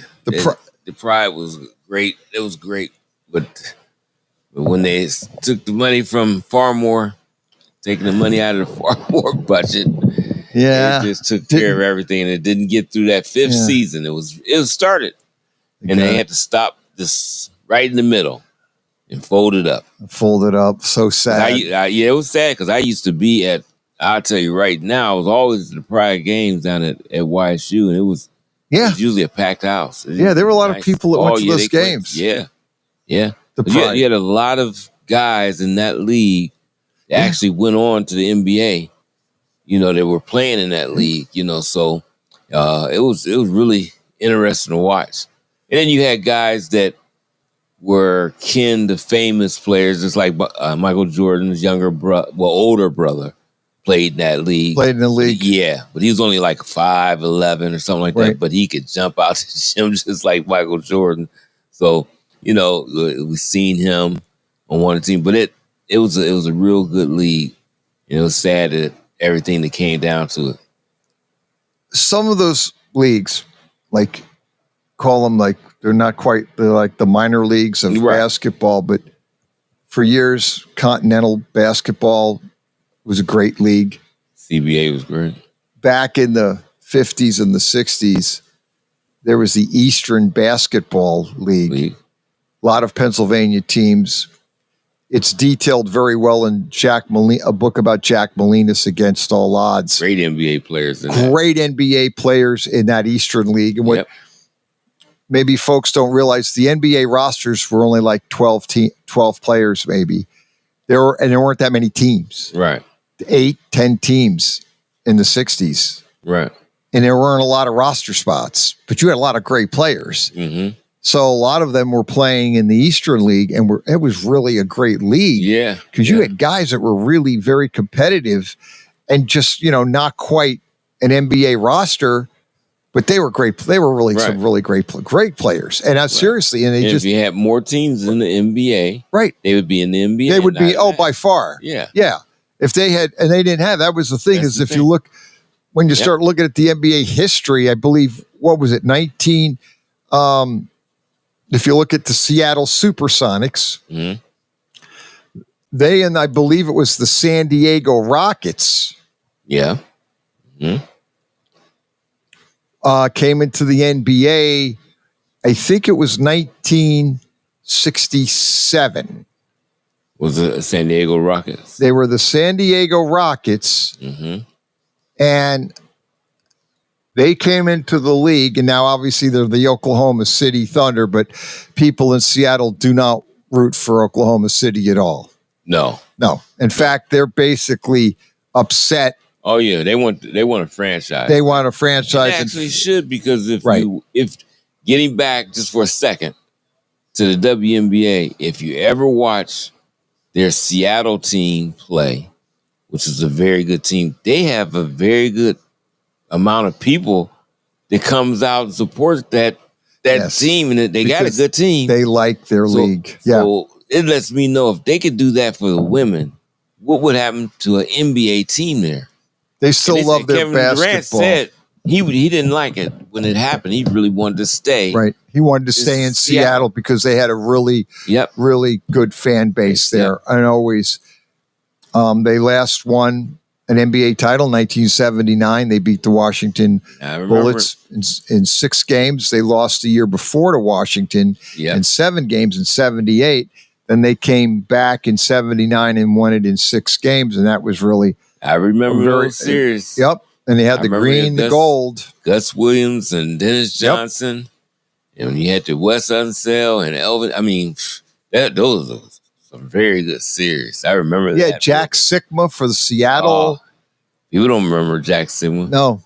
Very good player. Great. Yeah, very good. Like he's a guy like before his time, a center that can play outside. And can shoot. Shoot top of the key. It wasn't really 3-pointers, but he could probably shoot the 3-pointers. He's a very good shooter, so he was good inside, outside, run the floor. It's unbelievable. Yeah, Seattle. Those days. Seattle came into the league 1967. Wow. Yeah, I remember that. And I remember surprised still that they never got one. What's that?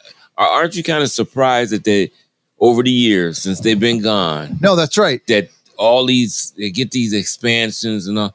It's never been a Seattle. It's really kind of baffling to me. It does. I don't know. I know it would be backed by the fans like crazy. I think that thing would be sold out like no other. Yeah, if they could put a team back in Seattle, even if it was an expansion team, it would do well. Yeah. Some things. Well, that's us. I don't understand that.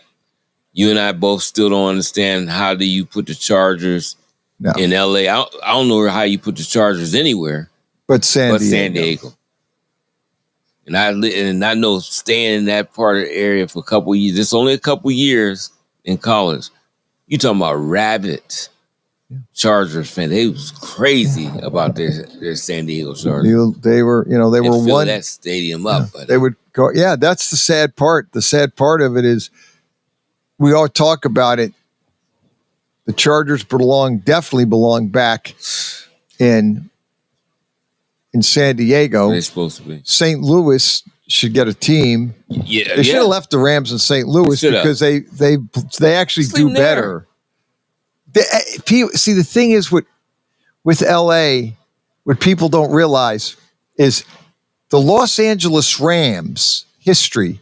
They moved out to Anaheim in 1980. Yep. They were not in LA. No. And if you go to the West Coast, you live in LA, there's this distinct difference between Anaheim and LA. Oh yeah, they're like two worlds apart. That's like two worlds apart. They just got the same state behind them. That's it. But if you really close your eyes, right? And then I wait. I take a blindfold off, and you're in Anaheim, and then I put it back on and take you to LA. You would think you went to a different state. You're way state, out. Right. You're not even in the same. You're not in the same area. And that's the thing is the Rams were in Anaheim from 1980, and then 95 they moved to St. Louis. Right. Then the NFL wanted a team back in LA. LA didn't care. Right. I'm convinced that the LA Ram the fans didn't care. In fact, they liked the Raiders anyway more than when the Raiders were there, that was their team. Yeah.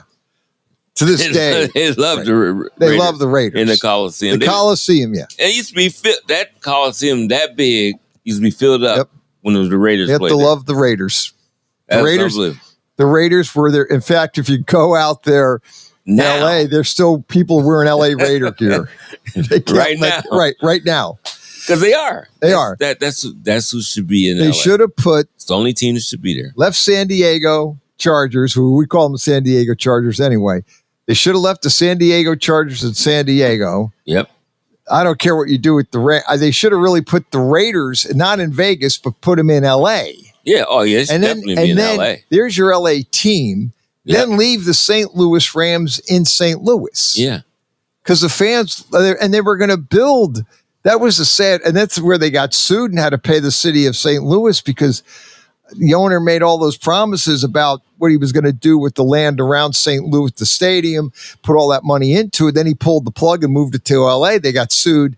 That's where the NFL owners had to bail them out and pay billions of dollars to get out of because they lost their lawsuits in court with St. Louis because of all the contracts and promises made. Ultimately, he pulls the plug and goes out to LA, but then he had all those pending lawsuits, and ultimately he went to the NFL owners to help him pay those lawsuits. Right. And the guys helped him. He better be happy that they helped him. Yeah, well, there were a lot of... They almost was on... They might have been on the hook and had to help. I don't know. It hurts them because they would have lost a franchise. So they didn't want to do that. But you talk about guys probably hating somebody for a while. Oh. Because they had to put out big money per team. Sam Kroenke's the owner of the Rams.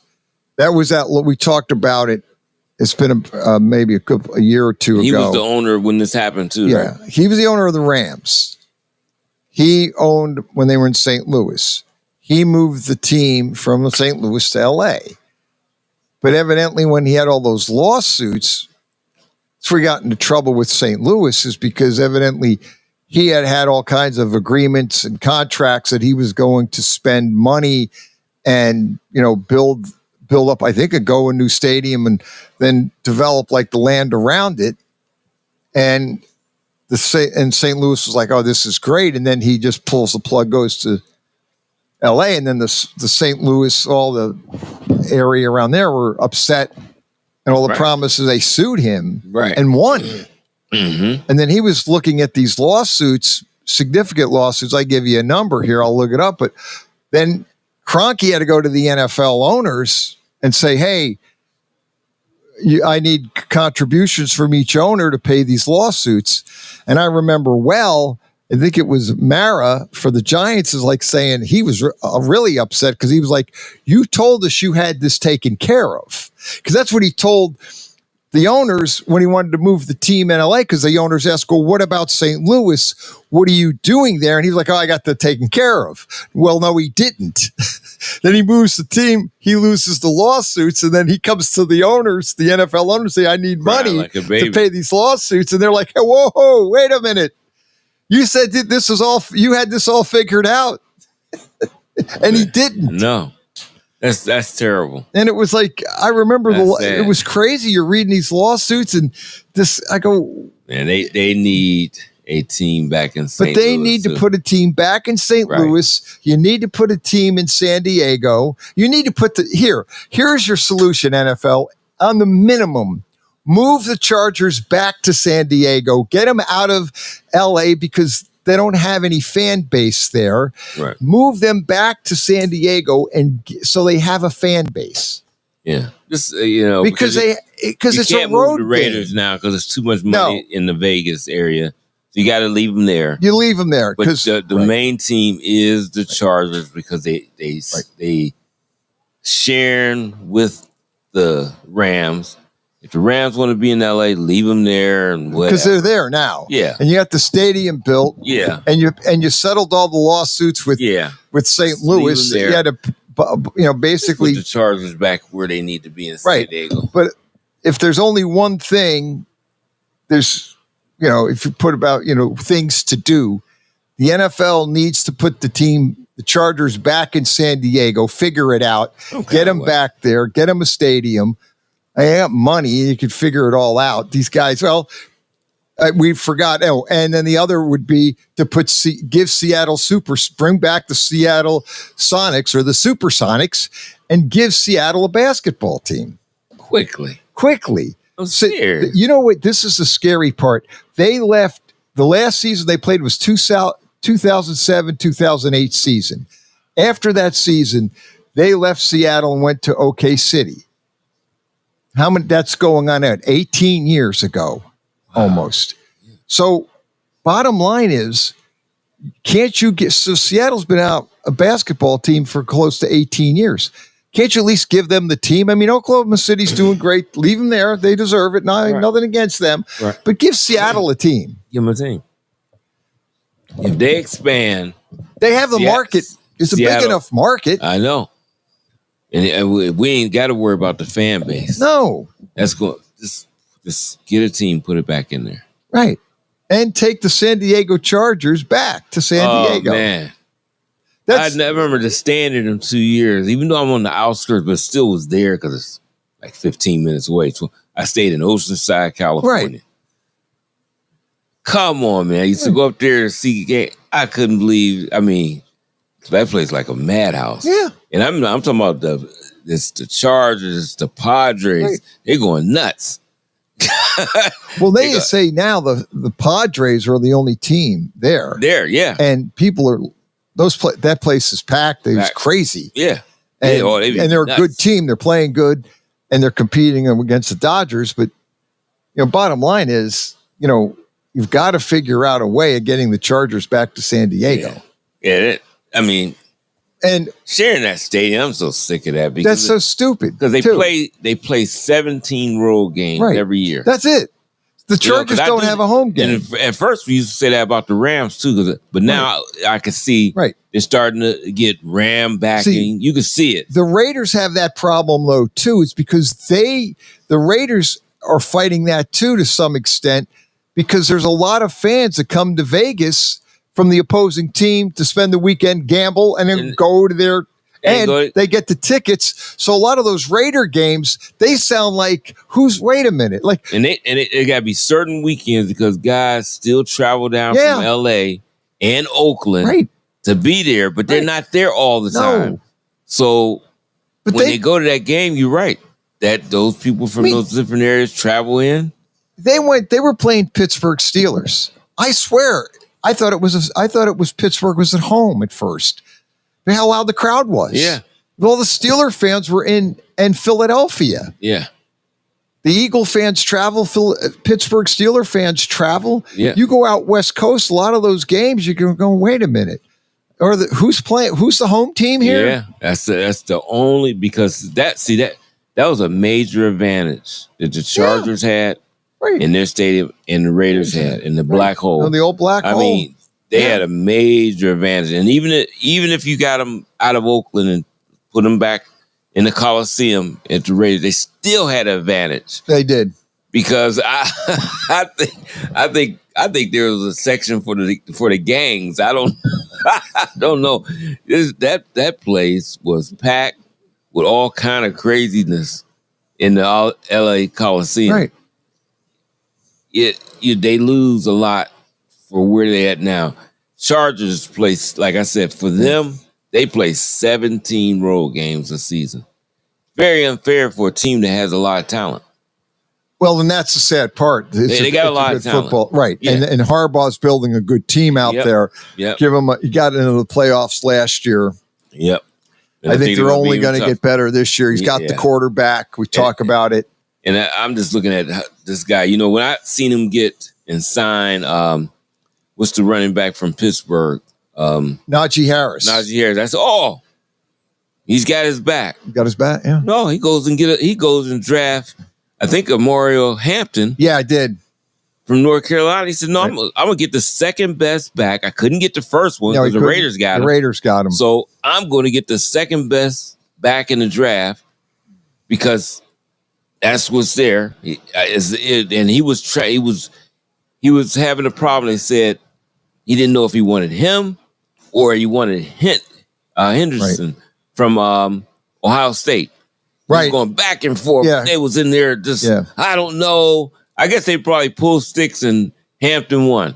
He took took Hampton. First Those round, are the guys that he was guessing with. Number 22. Yeah.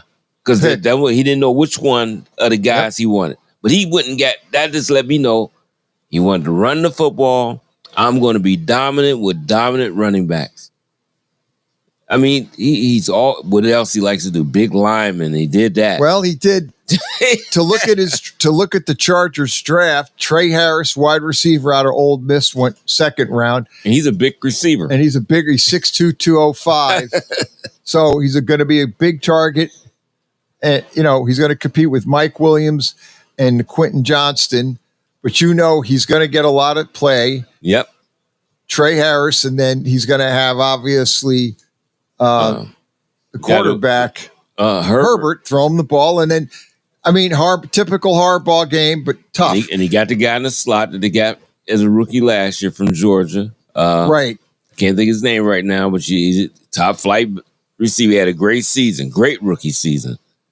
I think he caught about 80, 90 balls. I forgot who it is. McConkey. Yeah, he drafted McConkey in the second round. Lad McConkey last year, who played really good for him. Yep. Now you're going to have Trey Harris, Mike Williams, and Quentin Johnston out there. And now you've got they've got McConkey and Brendan Rice and Cornelius Johnson. Right. So they've got a lot of help for Justin Herbert. Then he went line. He went with Jamari Caldwell out of Oregon, D tackle. Then he took Kyle Kennard, edge rusher out of South Carolina with the 4th pick. Then he went with another wide receiver out of Auburn, Keandre Lambert-Smith, wide receiver. The guy he's coming to compete. They're going to be tough. And got to play on the road 17 weeks. Yeah, 17 weeks he's road because they won't put the team back where it belongs in San Diego. That's right. Because they are still the San Diego Chargers. That's where they should be. Fourth quarter coming up on Saturday Morning Sports Page. Pat Lucia, Dave Clark. Hey, let me ask you something. Would you seat your 3-year-old child on a windowsill? Would you seat them beside a lit fireplace or by the deep end of a pool? One last question. Would you seat your child in a car seat that's not correct for them? Car crashes are a leading killer of children ages 1 to 13. Secure their future. Seat them in the correct car seat. For more information, visit safercar.gov/the right seat. A message from the National Highway Traffic Safety Administration and the Ad Council. Welcome to Calvin's Barbershop. You all got to see this. I don't even want to know what you're looking at on that phone. Well, you should. I was learning about the dangers of high blood pressure and that we need to get ours checked regularly. High blood pressure can increase the risk of heart attack or stroke, but this text program can help keep it at a healthy range. Just text barbershop to 97779 to sign up. I'll get right on it as soon as I'm done with this baby panda video. Text barbershop to 97779. A message from the American Heart Association and the Ad Council. Catch all of the spring and summer action of Cleveland Cobras minor league football on Western Reserve Radio. Follow the Cobras as they compete against teams from around the region in pursuit of a Tri-Point Football League championship. And if you're looking to continue your football career after high school, college, or even the pros, or to be part of the Cobras staff, go to Facebook at Cleveland Cobras Football or contact owner Jesse Caldwell at 330-416-3442. Be a part of the excitement of Cleveland Cobras football. Hiya, Queen of All Knowledge here, reminding you, creeps out there on the internet hack, scam, and trick savvy cyber users every day, but we can fight back. It's as easy as IC3. If you're a victim of online crime, don't give up. Visit IC3, the FBI's Internet Crime Complaint Center.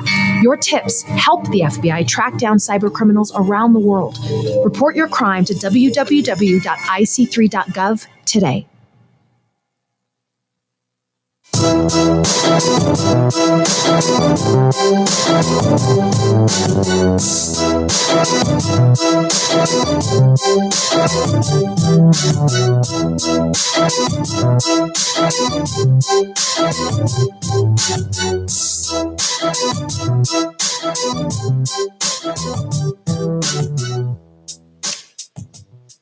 Saturday Morning Sports Page coming right back at you.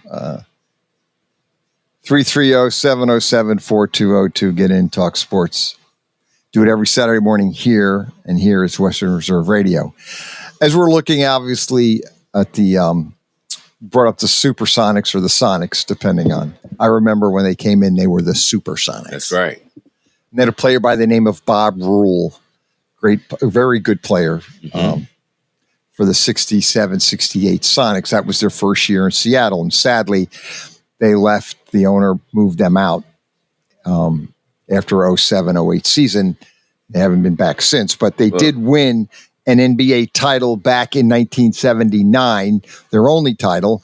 Right. And if I guess Oklahoma City, people would argue that this would be the second NBA title for the franchise, but Seattle people don't want Oklahoma City to win because they don't look at them as their own. I'm sure the OK City people are not going to claim the title that Seattle Supersonics won back in 79. Right. Absolutely. So, but we were looking at the roster, and you're talking about a really interesting very good roster, but they had player Freddie Brown, downtown Freddie Brown, Dennis Johnson, who went on to the Celtics to win titles. Lonnie Shelton. Remember Lonnie? Played for the Knicks. He out of Oregon State, about 6'8", 240. The guy was just an absolute beast. Big, strong guy. Yep. Jack Sikma was the center. Mm-hmm. Paul Silas was on that team. Remember Paul Silas, who was the GM for the Cavs and a coach, I believe, for the Cavs. I don't know if he was ever made GM with the Cavs. And then Dick Snyder, Wally Walker, and Gus Williams. And other players was Jackie Robinson, Tommy Lagarde out of North Carolina. John Johnson was a very good player coming off the bench with Dennis Johnson, Joe Hassett. He was an intricate part of that championship team, John Johnson. Dennis Autry. Remember him? Big center. Yep. Out of Santa Clara. Lars Hansen out of Washington. I remember when he played in Washington. And then Joe Hassett was out of Providence. He was a rookie. That was your roster back then. And Wally Walker was out of Virginia. 6'7", a pretty good forward coming out of West Virginia. I remember when they won, they upset everybody. The ACC tournament back then, I believe his senior year, he led them. They upset everybody. Yeah. Because they were an underdog and they won the ACC tournament. It would have been, I think, in 1977. Yeah. Or it would have been 76. So the point on it is the Supersonics, as we like to call them, the Supersonics, but the Sonics last won a title in 79. This is what Oklahoma City moving there today. Yeah. But it's funny that either city, like the Supersonic fans, don't really want, they don't care. They don't really actually want them to win. They're rooting against them. And Oklahoma City, you say, they're our team. They don't even probably care about they don't care if they came from Seattle or not. They're our team. We want to win. That's right. And they have taken over the state. Yeah. That's like Oklahoma. The whole state is just infatuated with what they and it's great. Yeah, it's fine. I mean, it's a great fan base. The people are into it. Can't take it away from them. And that Sam Presti, the GM, has built that team. Yep. I mean, remember he had Durant, he had Harden and Westbrook. And they traded. They made that trade. I think Harden. They traded to where Houston. They remember he traded or the Nets or somebody. Anyway, it's one of them. One of them, and they broke the team up. They got to the finals. Oklahoma City. This is their second shot to the finals. They lost to LeBron in 2000. Would have been the 2013. Yeah, I think they lost to LeBron. Wait, LeBron? No. 12, probably. 12. They 12. lost to LeBron in 2012. They lost to LeBron. Right. And that's when they got into the final with Durant, Harden, and Westbrook. Right. And then they never got back, and then they broke up the team. But I give that GM Presti all the credit in the world. He built it back up. Yeah. Yeah, he sure did. He's done a great job in building that team up. If you go and really study, you'll see their money and all the draft capital, this team should be up there for years to come. He's got it all set where he can make big trades. Might have to get somebody with a contract that's really out there, and they might be hitting 30, and he'll go get another superstar to come in, take that place, have the money, everything. He's got it. That team should be up there and compete for a championship for years to come. Not one or two. We talking about some years because they got a lot of draft capital. It's a young team, great talent, and he's built. And again, you've got to give what I like seeing in the NBA now. You're seeing teams like the Houston Rockets building their team up. They've got a great coach. Yep, he's built that team, and they're doing great things. You see, the Knicks went after him. Well, and they shut it off immediately. Wouldn't let him talk to Doka. And I know we didn't talk about this at all, but Thibodeau gets fired. Yeah. And a lot of talk. I believe Dolan was the one that did it. I don't think the GM would have fired him. They just gave him a contract extension. Yeah. They owed $30 million.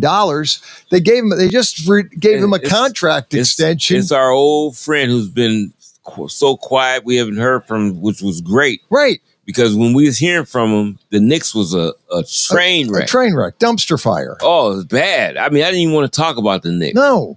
Dolan got on my nerves so bad. I didn't even want to talk about them. Then we didn't hear about Dolan. No, he went away. He went away. Thibodeau will get in there and start playing Knicks basketball and start getting better and better and better. And then all of a sudden he gets fired.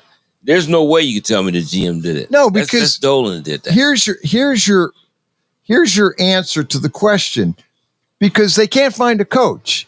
If the GM was going to fire Thibodeau, he has somebody lined he'd up. he'd have somebody lined up ready to take the job. The GM, to me, is like, even if he didn't have him, Pat, he would have a list of guys he already talked to about, that he knew would be available. That he'd go to get fired and then don't have no list.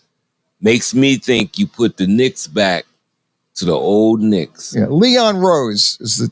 Yeah, he didn't do that. No.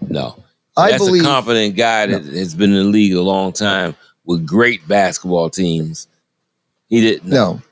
I can't believe Leon Rose is behind it. No, that's a Dolan I think it was a Dolan move when it breaks down. And what we said years ago, Dolan, we wish he would just sell the team to somebody else, but he's never going to do it. I can't see him doing it. I don't know what would make him sell the team, but I wish he would. Because he put them way back. Now you're searching. You're trying to go to teams that's building like crazy, like Houston is. Even though he knows the Knicks got talent and everything there, but he knows he's got to put a whole concept together. Yep. With this team. You got to go into his concept.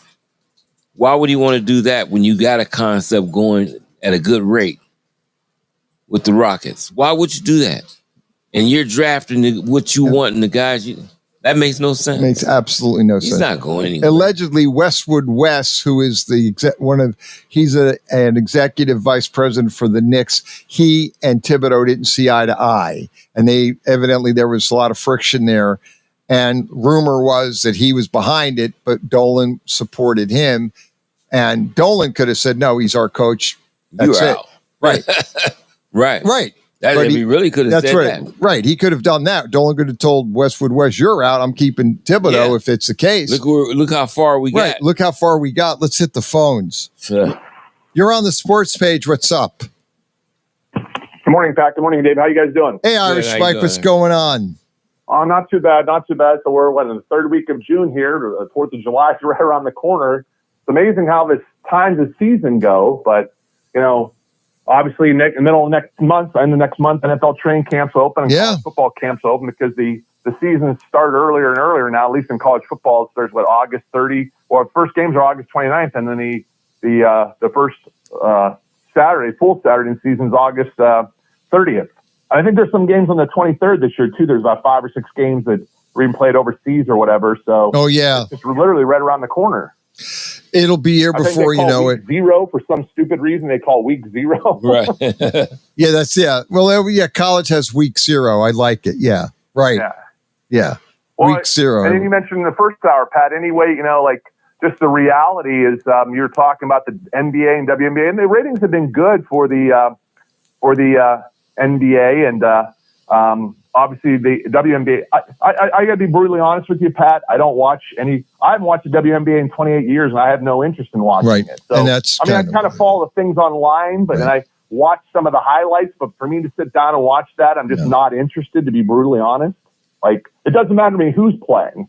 Right, you just don't. Right, you're not going to tune into it. Yeah. And I think, and I do, and during the college season, I'll watch a Notre Dame women's basketball game. But as far as other women's teams, I don't know. Minus Gino or Emma, I don't really know who the coach is. And I consider myself to be a big sports fan, but there's some things I'm not attracted to. My brother could sit down and watch the U.S. Open last weekend for 4 days for 34 hours on the TV, and I can't watch 20 minutes of it. Right. Yeah. I mean, there's certain, I like to call them kind of a niche sport where they have a fan base like golf, hockey. Yeah. I didn't care about the Stanley Cup at all. I just don't follow. I didn't know who won. It was Florida beat Edmonton. I do. Playoffs, Pat, are better than the NBA playoffs. Up and down. He's a big sports fan like us, and he'll say, playoff hockey's fun. Those guys play hard. No, they play. It's hockey is, the fans are very passionate. The players play hard. Yeah. They don't take games off. They all play. No. And it's got as long as the NBA. I mean, they start the regular season early October. Their training camp opens about a week after Labor Day. So they mirror the NBA. You're Florida or you're the Edmonton Oilers. Your training camp opens up in about 14 weeks. Right. It's like the NBA. Yes. Yeah, you can actually take hockey season. You could take the hockey season and the NBA season, and they kind of pretty much by, date and start time, they're close. And even the amount of games they play. Yeah. They play, I believe, NBA is 82 games, and I believe hockey 80? NBA plays 82 regular season, then they make but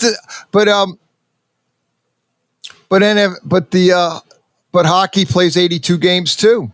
Wow. They both play 82 games, and I didn't realize that. Yeah, and their seasons and even their playoffs go on and on and on. Like the NBA, we were talking about this. That the play-in NBA game play-in started before Easter.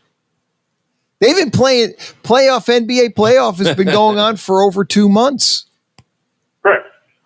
It's taking football takes a month and a half, right, to figure it out. That's something. And and the only reason why they take a whole month and a half is because they give the 2 weeks to the Super Bowl. But really, if you really look at the NBA, it takes them about a month and maybe 5 weeks to get you the two teams playing in the Super Bowl. Mm-hmm. So the NFL gets it in front of you quick. The NBA made their change, I want to say, guys, it was about 15 years ago, but back in the 80s, they used to do the format of best of 7. Remember, Boston and LA would play each other every year, be 2-2-1-1-1, right? And people said that's too much travel between games 5, 6, and 7. Boston to LA, back to Boston. They said that's too much travel. And then they went to 2-3-2 format for 20-some years. Right. And then about 15 years ago, they switched it back to 2-2-1-1-1, which I think is the better format because if you're Oklahoma City, you earn that home court advantage tomorrow night based upon what you did during the season. So this is the one time you can look at and say, the games we won in December, January, February might mean something now, finally. Right. That we have this opportunity to close this out in front of our 20,000 fans supporting us. But I would say if you look at the hockey thing, Pat, I think I read somewhere a couple weeks ago when Miami just got Florida Panthers just beat Edmonton. That was the biggest travel distance in NHL history for a Stanley Cup between Edmonton, Alberta, and Miami, Florida. Right. Yes. It was probably like a 5.5-hour plane flight one way. Yes, because they played last year, and Florida beat them last year, and they had a rematch, and Florida beat them again. Yes. But I'll give you a lot here. Of travel. But so you can see that extra day off between getting, you play Monday, Thursday, Sunday, Wednesday. I think we can all justify in that situation that the travel does become an issue for some sports when you get to this part of this year for the NBA/NHL. Well, to give you an idea, if you look at kind of what I think is interesting, like the NBA, they're playing their final game tomorrow night, which will be June 22nd. If you look at the NBA, how it's kind of evolved, back in 1973, I know I don't want to sound old, but they played their last game. The Knicks won the title against LA May 10th. That's where they beat but 10 years later, this is where the NBA really evolved, because 10 years later, they played their last game was June 12th of 1984. So within that 10-year time frame, they added a month to the season. From 73 to 84. I'm just pulling this up saying now that's what it is. It's June. It's middle June till they get the NBA done. That's something. Even, Pat, if you go back to January, I remember this in January and February, and even early March, both Notre Dame and Ohio State fans are flipping out about recruiting for the class of 2026. Kids will be high school seniors this fall and, will enroll in school next January or next June. That they're falling behind in recruiting because, kids were committing to other places. Well, your teams are still playing. Your coaches are really busy at that point in January because you're trying to win a national championship, which is your ultimate goal. So if you fall behind a little bit, I think it's justifiable that you have your back staff doing some of that stuff and hoping you don't fall too far behind on some kids. And if you look where they're at now, 5 months later, both of them have rebounded very, very, very nicely in recruiting. I think one's number 2 in the country right now and one's number 3 in the country in recruiting. So things work out when you start winning, right? Oh, no, definitely. Most definitely. No, exactly right. The seasons are longer, and I think we're going to, you've often talked about they're going to go to 18 games in the NFL, and they want to make that President's Day weekend Super Bowl weekends because a lot of people have off President's Day. That's it, and that's what they're going for. Yep. They're going to go. At least for now. At least for now, they're off President's Day. Yeah. There's a little joke there, okay? Yeah. So, and I think Goodell wants that because I think we've all read the articles that the Monday after Super Bowl is the biggest call-off day in business around the country, correct?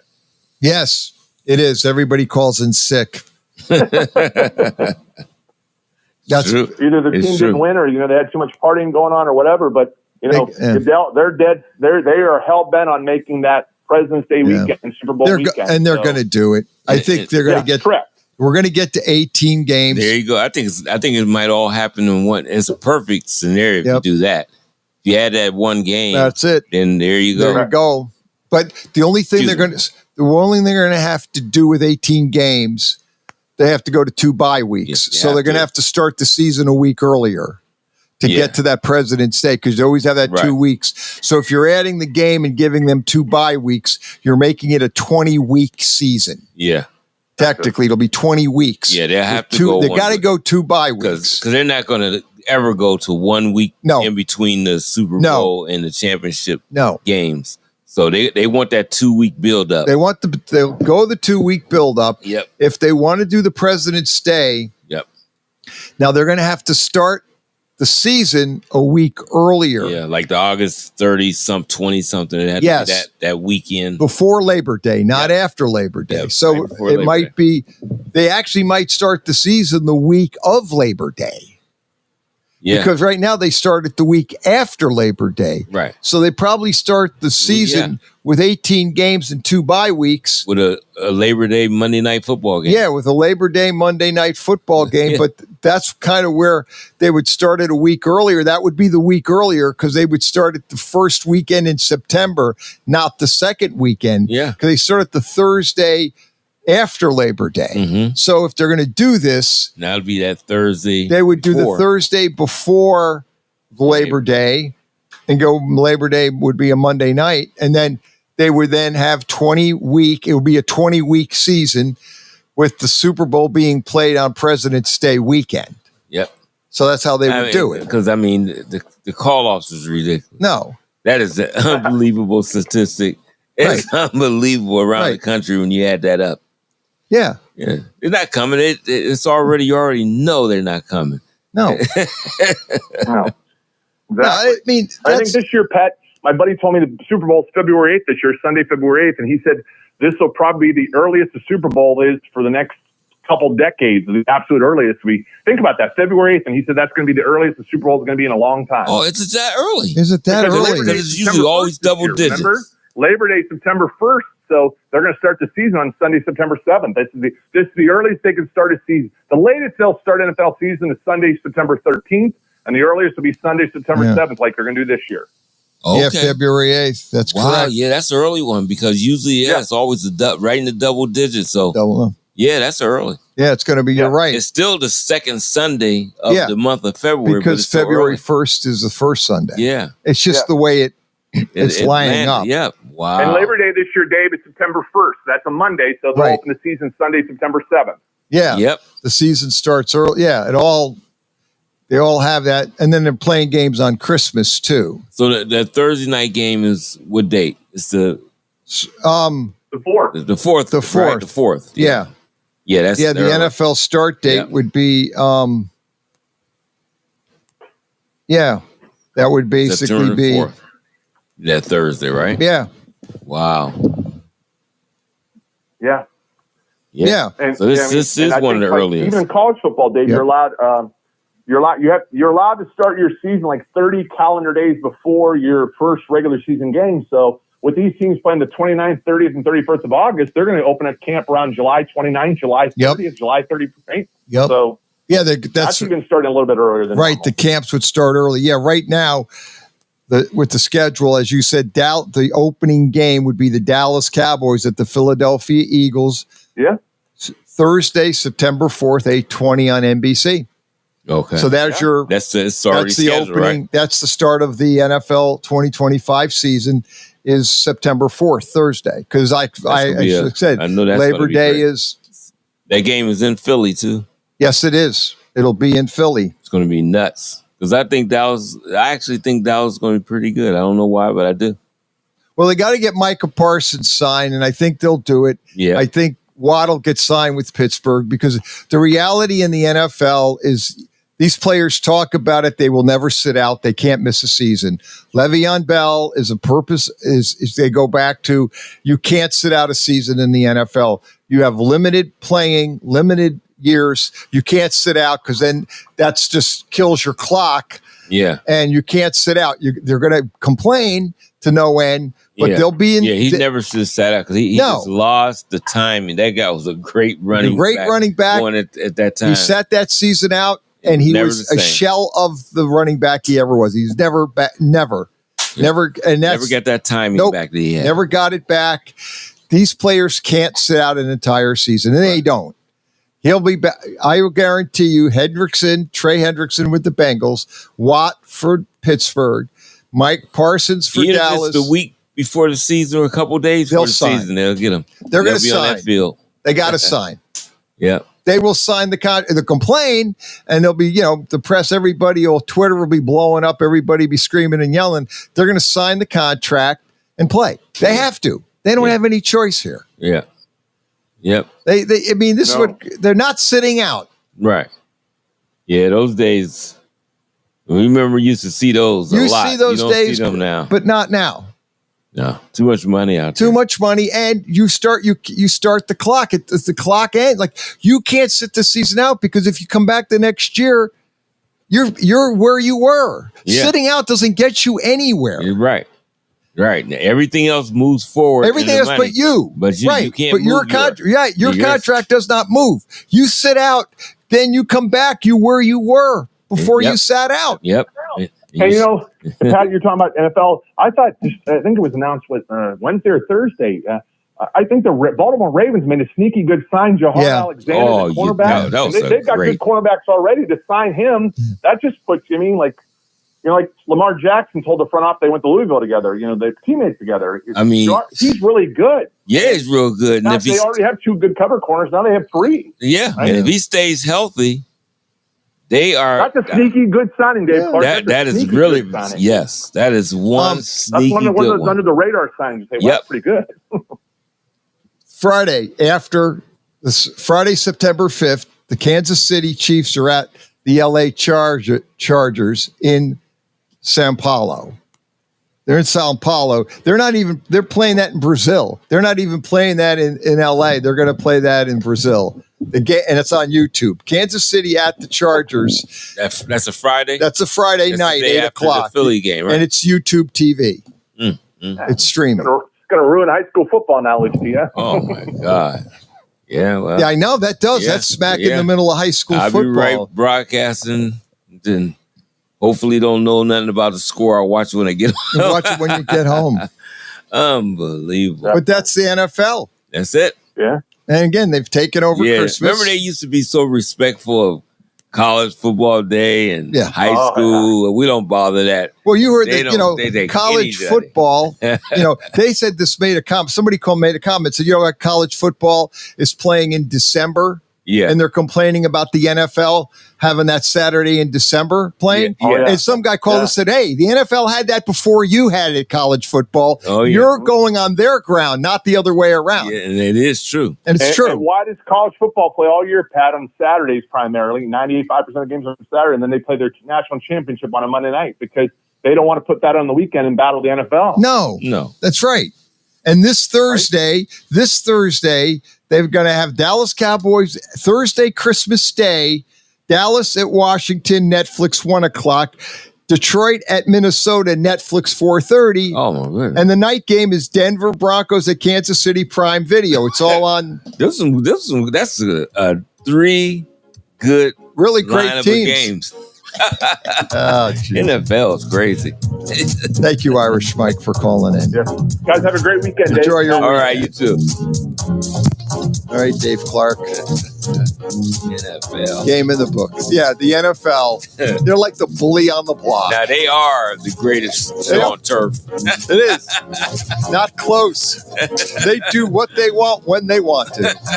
Saturday morning sports page. Pat Lucci and Dave Clark. Have a safe week. Buckle up. Do not drink. Do not drive. Stay sober and drive. Pat Lucci and Dave Clark. Western Reserve Radio. That are always ahead of the game. Western Reserve Radio. Western Reserve Radio 2 and City View Sportscast. Youngstown, Ohio. Stadium swim. Secure your spot now at circlelasvegas.com. Follow the money with Mitch Moss and Paulie Howard.